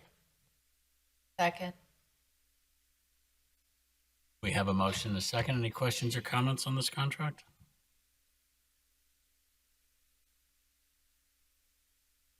Hearing none? Commissioner Gondik? Yes. Commissioner Forresty Grubb? Yes. Commissioner McCluskey? Yes. Commissioner Cavender? Yes. Commissioner Quinn? Yes. Commissioner Hart? Yes. Commissioner McCollum? Yes. Commissioner Trombetta? Yes. Commissioner Holmes? Yes. Our Parks Department, we have one contract to consider. Mr. President, motion to award a contracting amount of $237,000 for the Brookline Park Stormwater Facilities Project to Frania Incorporated, submitting the lowest responsible bid. Second. We have a motion and a second. Any questions or comments? Hearing none? Commissioner Gondik? Yes. Commissioner Forresty Grubb? Yes. Commissioner McCluskey? Yes. Commissioner Cavender? Yes. Commissioner Quinn? Yes. Commissioner Hart? Yes. Commissioner McCollum? Yes. Commissioner Trombetta? Yes. Commissioner Holmes? Yes. We have two contracts to consider under economic development. Mr. President, Yes, Commissioner Trombetta. I'd like to make a motion to enter into a formalized professional services agreement with Discover Haverford for the provision of economic recovery and development activities within the business districts of Haverford Township for the period January 1st, 2025 through December 31st, 2025, and January 1st, 2026 through December 31st, 2026, at a fixed fee of $110,000 and $115,000 per year, respectively. Second. We have a motion and a second. Any questions or comments? Hearing none? Commissioner Gondik? Yes. Commissioner Forresty Grubb? Yes. Commissioner McCluskey? Yes. Commissioner Cavender? Yes. Commissioner Quinn? Yes. Commissioner Hart? Yes. Commissioner McCollum? Yes. Commissioner Trombetta? Yes. Commissioner Holmes? Yes. And one more motion. Motion to approve a change order in the amount of $13,509.50 for light fixtures to be installed as part of the Darby Street Road Streetscape Phase 3 project to Cooper Electric in the amount of $13,509.50 due to new PennDOT specifications for light fixtures on state highways. Second. We have a motion and a second. Any questions or comments? Hearing none? Commissioner Gondik? Yes. Commissioner Forresty Grubb? Yes. Commissioner McCluskey, Yes. Commissioner Cavender, Yes. Commissioner Quinn, Yes.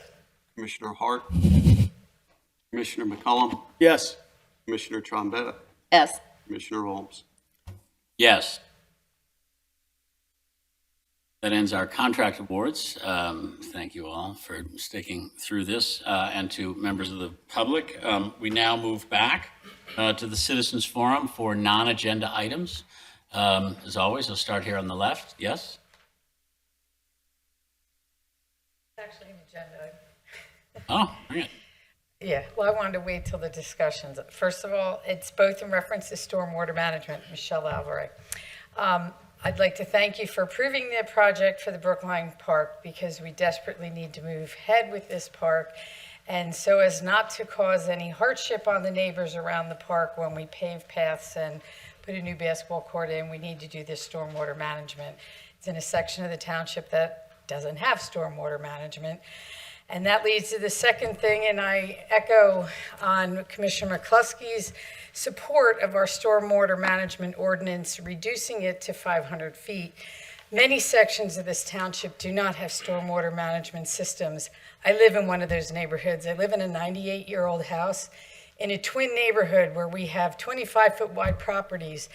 And in the 23 years I've lived here, I've had the neighbors behind me both put in patios, and as a result, I have a major increase of water in my basement.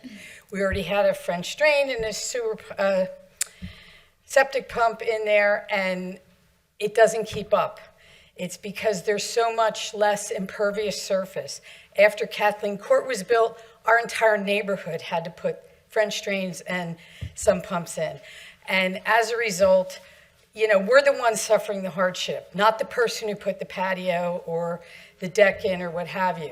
So I strongly encourage you to think about the residents in this township who have the implications of the stormwater management from other people putting additions on their houses and so forth, especially in these tight neighborhoods of twins and so forth. And we're looking at it at Brookline Park that we don't want to impose on neighbors, and those are single-family homes with bigger properties and more grass to absorb it, and we recognize that need to be conscientious of the neighbors around projects like this. So thank you, and I hope you'll consider that.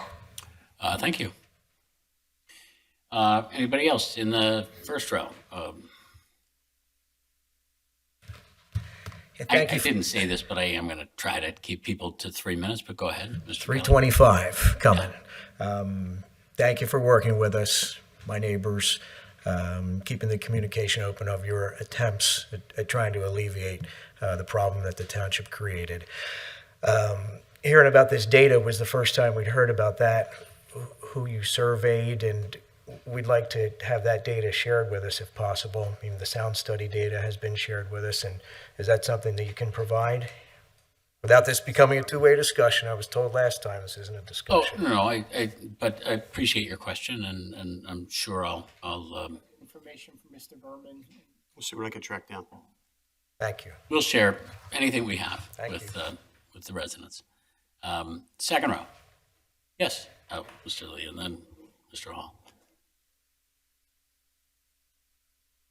I just wanted to mention that I appreciate that you're trying to find more information out about the safety action plan.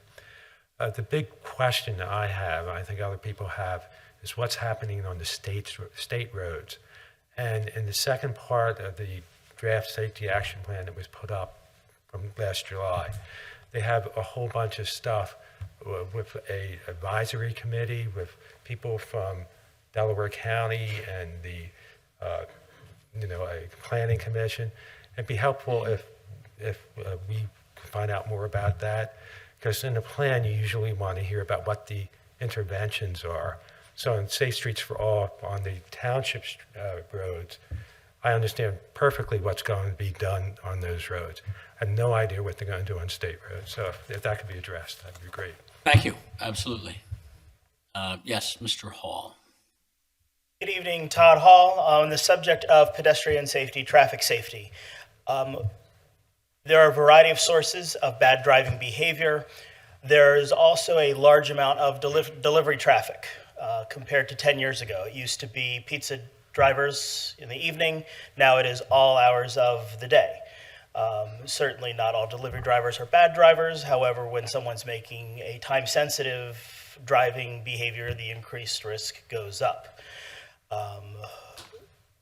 Lots of these packages come from the largest retailer that's online in America. They do have delivery lockers at the Manoa Shopping Center that I utilize to help with the environment, to help with not tying up traffic on the road for a small little delivery that I can pick up when I'm there. The other thought I have is that some townships are starting to regulate delivery driving within the township level, obviously, which is something that could be considered for the future, or if it makes more sense to talk to the folks in Harrisburg about the need for increased regulation, safety, compliance with delivery driving. So, thanks. Thank you. Anybody else in the second row? The third row? Yes. Larry, how are Hi. you? Good, Sharon. I'm here to support Dory. I was so busy with the other things going on as the election, as you know, that I didn't know what was going on with the Safe Streets project. So I'm very concerned because in 2017, I was in a horrific car accident on the corner of Ellis and Lawrence. The woman was here illegally. I've had 4 surgeries so far. I have titanium in my legs, and I've been trying to talk about this since then. Nothing has happened to this woman, and it's just gotten worse. And instead of more people finding out, they've tried to shut me down from talking about it. So I've been going to Delaware County Council meetings, but I'm very concerned about, like, the kids running around. There's an apartment building, Waterford apartment, where I used to live. I was taking my daughter to school, and that's where I was hit. She was coming the other way, going 70, blew through the stop sign. It was either she hit me or I go into the house on the corner. Now, this has nothing to do with being Democrat or Republican. I was a Democrat, Larry was a Republican. This has to do with us starting to get along and being more, just getting along. People need to stop. And also, I did vote for Trump, okay? And I voted for Obama before that. And I'm not a minion. You know how hard I worked, Larry? The last 4 elections. And, you know, it just hurts.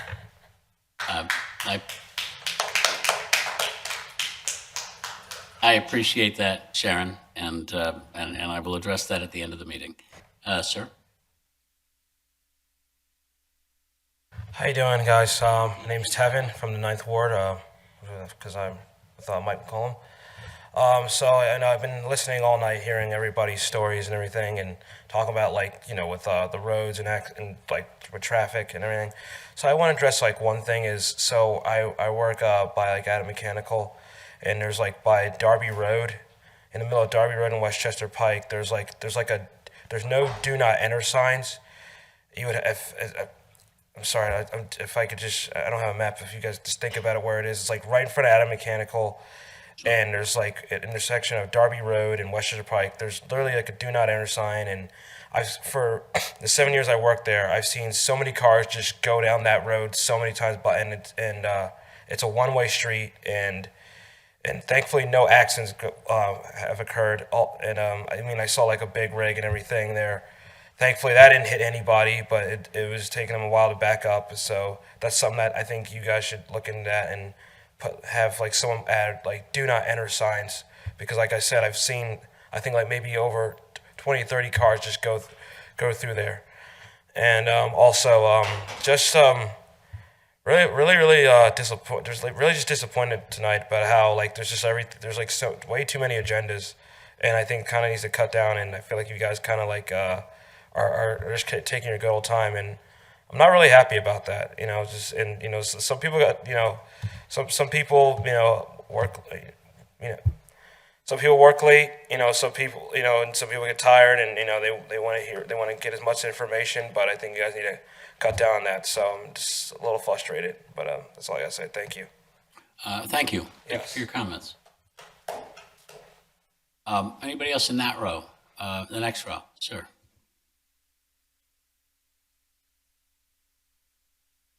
Good evening. And I want to start by saying I truly do appreciate the time and effort that you put into all the business in the township. And I know it's hard work. We recently had a very contentious, oh, hi, Chief, how you doing? Mr. Pannoni, how are you too? We recently had a very, I need you. what's that? I need you to identify yourself, Bob. We recently had a very contentious, what's that? Bob, I need you to identify yourself. Oh, my name is Robert Dell. I live in Haverford Township. We recently had a very contentious election in the nation that would naturally end in disappointment for about half of our country. However, that election was decided by a fairly substantial margin in both the Electoral College and the popular vote. It was a clear message from the citizens.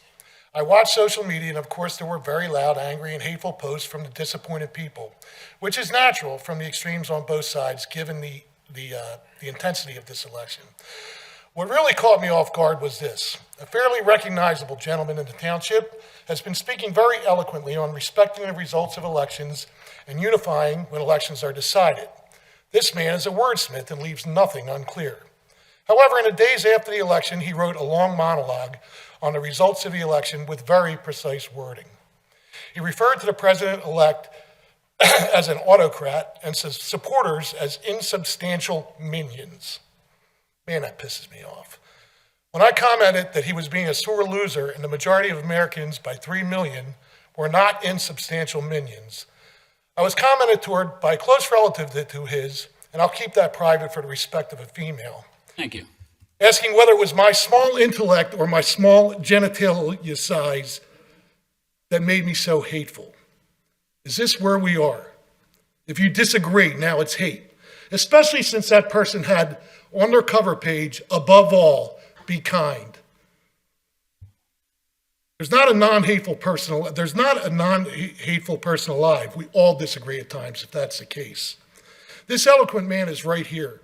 He sits with that Mr. Holmes Esquire nameplate in front of him and heads the Board of Commissioners. Imagine that, the head of our Board of Commissioners calling over half the nation insubstantial minions. I don't need to hear, I know what you're going to say. I just think that you need to look back and say, you've got a JD. There's no autocrats. We have a tri-equal branch of government that has checks and balances. There's no autocrats. And he's not an insubstantial minion. She's not an insubstantial minion. She's not an insubstantial minion. He's not, nor is anybody else in here that voted for them. So I'm going to leave it at that. I'll say we can do better. You failed as a leader, extremely. Thank you. Thank you, Mr. Dell. Anybody else on that side who'd like to speak? Yes, in the back.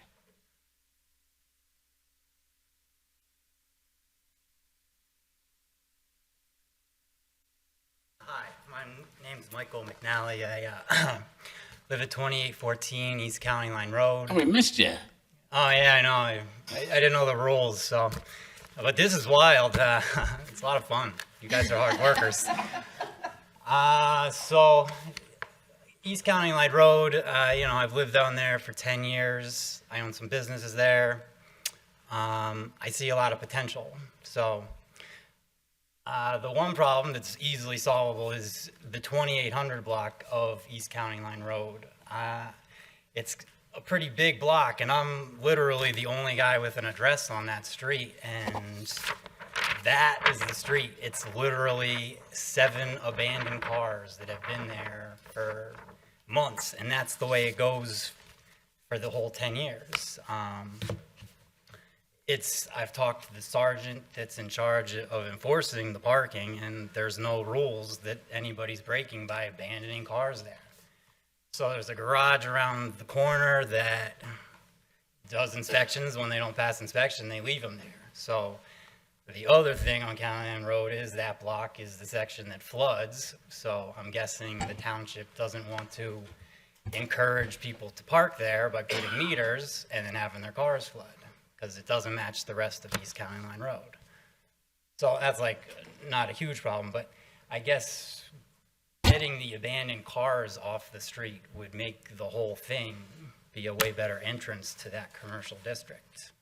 So, I mean, I have ideas about how it would work. There's a guy that lives next to me, and he's the only guy that actually lives on that block, and his address is even Biddle, but he would support this, and I'm guessing the guy who owns the Toyota lot would want the parking rules changed too, since none of us can park on our block.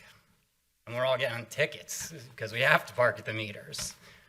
So it seems like after 10 years, if it's not getting better, I should come here and say something.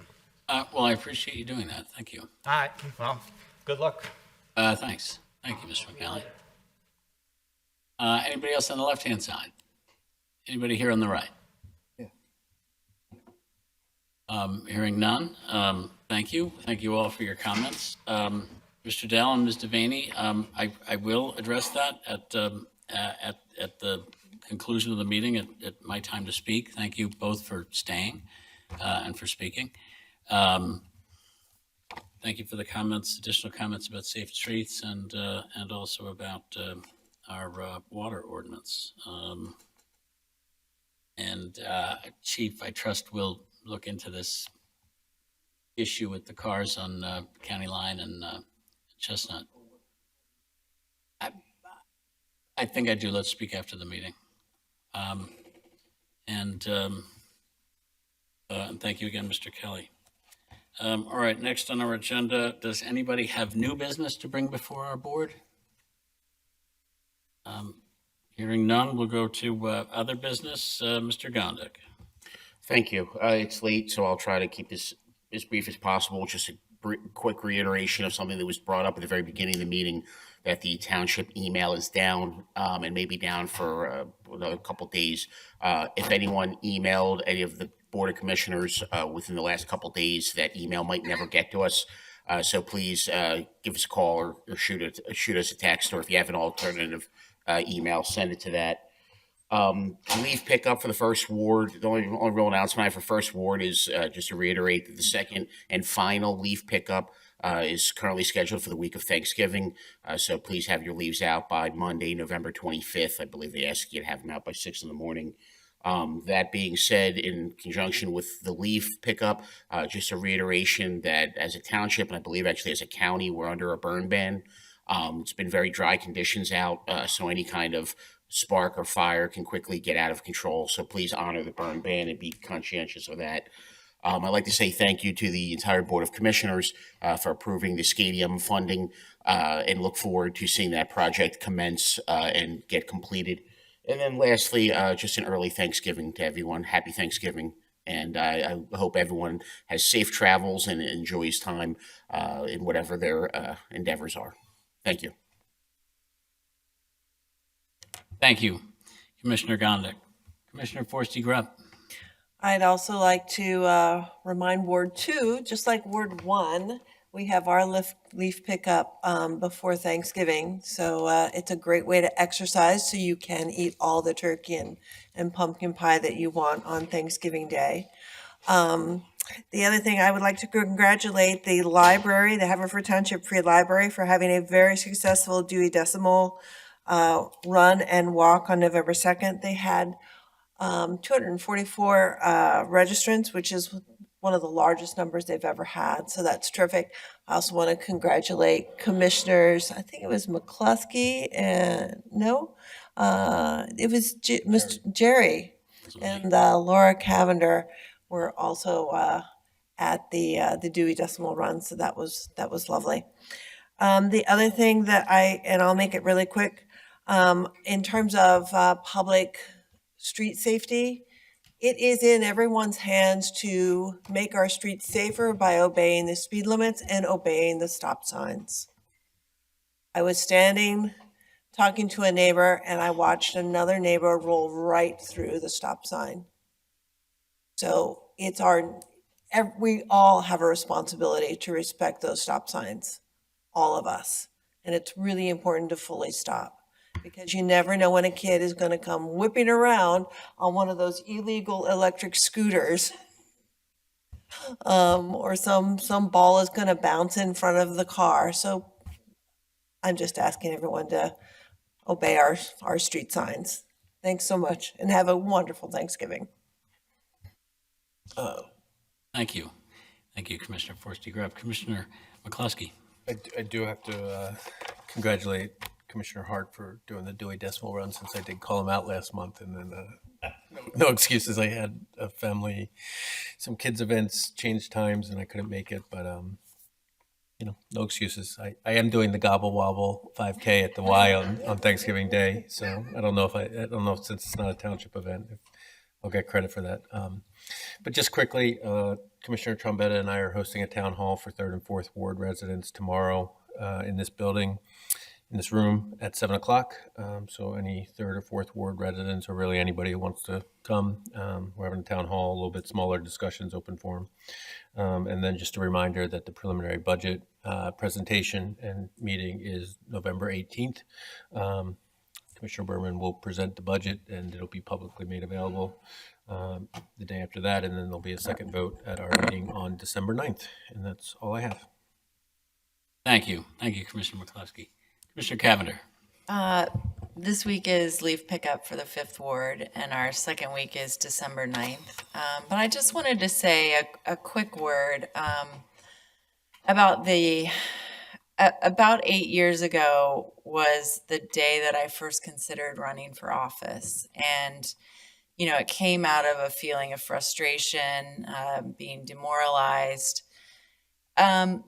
But what was so valuable about that was that by getting involved face to face, I got off social media, and it was because, not entirely, but I found that those engagements were really not serving me. And being involved face to face in our community has been empowering, it's been educational, and it's been really just, I think, good for me and helps me set an example for my kids. And the other thing is social media, that is their business model, is to make us mad at each other. And, that just occurred to me after last week. I think people say things online that they wouldn't say in person. And I think it's a really bad way to mediate our civic engagement. And this isn't about anything specific, but screens are not the way that we should be conducting our civic dialogue. And like all of us in this room, all of us up here, we didn't agree tonight on everything, but we did it in person. We've taken our time to sit here. We're not watching another screen and scrolling on Facebook. And I think that's really important. I think it's one of the things that can get us through a difficult time like this.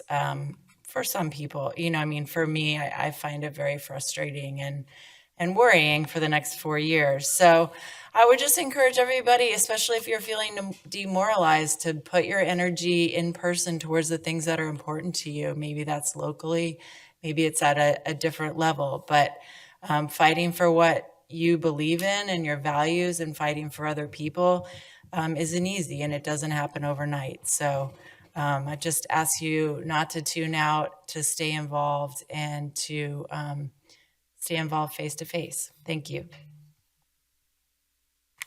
Thank you, Commissioner Cavender. Commissioner Quinn. Thank you, Larry. Larry, as Kevin said, the Y will be having a run on a Thanksgiving Day. I will not be running in it. I'm sure you're not shocked about that. But, that makes two of us. Yeah. But there'll be streets that will be closed in the 3rd Ward and my ward, maybe the 4th Ward too. I'm not sure, but there'll be some streets closed. And then the Grange will be having Winterfest on that's Saturday from 1 to 6 on the 30th of this month. And go out and see the trains. I don't know if you guys have ever been down there to see the trains. They're cool. And leaves will be picked up this week. I saw a lot of leaves that were blowing around all day, so you might have to get back out there and rake up them again. And I'm sure with Thanksgiving about to come up, I just wanted to thank the staff here for you guys have to deal with us a lot of times, and that might be hard, but I want you guys to all know that we're thankful for all of you guys. So thank you. And one last thing. it was great to work the polls and to see and to see and to see and to see everybody come out to vote. And the thing I learned my first year on the board is the best thing to hand out there is the leaf schedule, because nobody wants to know, because there isn't anybody that wants to grab the stuff, so they're like, oh, I'll take the leaf schedule. So everybody always takes that. So thanks guys, and here's to a good month. Here. Thank you, Commissioner Quinn. Commissioner Hart. Commissioner McCloskey, I will not be running in the gobble wobble, so I'll drop off the commissioner's cup with you. I think it's all yours. Some good news. The Township Parks Department got 2 wonderful grants, $850,000 for Brookline Park and $400,000 for the Darby Creek Trail. Heartfelt thanks to State Senator Capoletti, who arranged for those grants. They will be put to good use. The leaf collection in the 8th and 9th Ward starts next Monday, November 18th. And the Penfield Civic Association is having a happy hour at J.D. McGillicuddy's on Thursday the 21st. Unfortunately, it's not tonight. And that's all I have. Have a happy Thanksgiving. Thank you, Commissioner Hart. Commissioner McCollum. Yes, just 2 quick things, not to be repetitive, but like Jerry said, Ward 9 leave pickup will be November 18th through the 22nd during that week. And then the second one will be December 16th and 20th. Also, a reminder that there's e-waste recycling going to take place here at the Township Building on November 23rd. See the Township website for registration. And lastly, just a reminder to the general public that if you have tried to contact us, our emails are not working. If you have, our phone numbers are listed. Shoot us a text. Happy Thanksgiving. That's all I have. Thank you, Commissioner McCollum. Commissioner Trombetta. Mr. President, I'd like to reiterate Commissioner McCluskey's invitation to join us for our 3rd and 4th Ward Town Hall meeting tomorrow night at 7 p.m. I also wanted to mention that residents are invited to join a virtual public meeting with the United States Environmental Protection Agency, or EPA, on November 19th at 6:30 p.m. for an update on their ongoing efforts at the Havertown PCP Superfund site. They'll be providing information on plans for additional deep bedrock groundwater testing for them to further assess contamination levels, and we'll share updates on the construction of a new groundwater treatment facility. Offers an opportunity for residents to learn more about these environmental initiatives and ask questions. I would tell you to email me to get the Zoom link, but I can't do that. So we'll make sure maybe that it's somehow added to the website. Perfect. So as our township manager just said, we'll send out a constant contact to invite folks to that virtual meeting, and they can acquire the Zoom link that way. Finally, I wanted to mention that thanks really to a partnership between the Haverford Township Police Department and Discover Haverford, we're able to offer 3 days of free parking to encourage people to shop locally this holiday season, specifically Black Friday, 11/29, Shop Small Saturday on November 30th, and then also December 21st, which is the Saturday before Christmas. So I hope that you all will shop locally this holiday season. And that's all I have. Thank you. Thank you, Commissioner Trombetta. One housekeeping detail, reminder to the public as well as to my colleagues, we are meeting next Monday for the first budget hearing. Ms. Devaney, Mr. Dell, and Ms. Walter, who wrote to me earlier today, I apologize. I am a wordsmith, and I used the wrong words, and I insulted you, and I insulted thousands of people in Haverford Township, and it was not my intention. But I say, if I swing a bag of nickels and hit somebody in the face by accident, I still hit them in the face, and I still owe them an apology.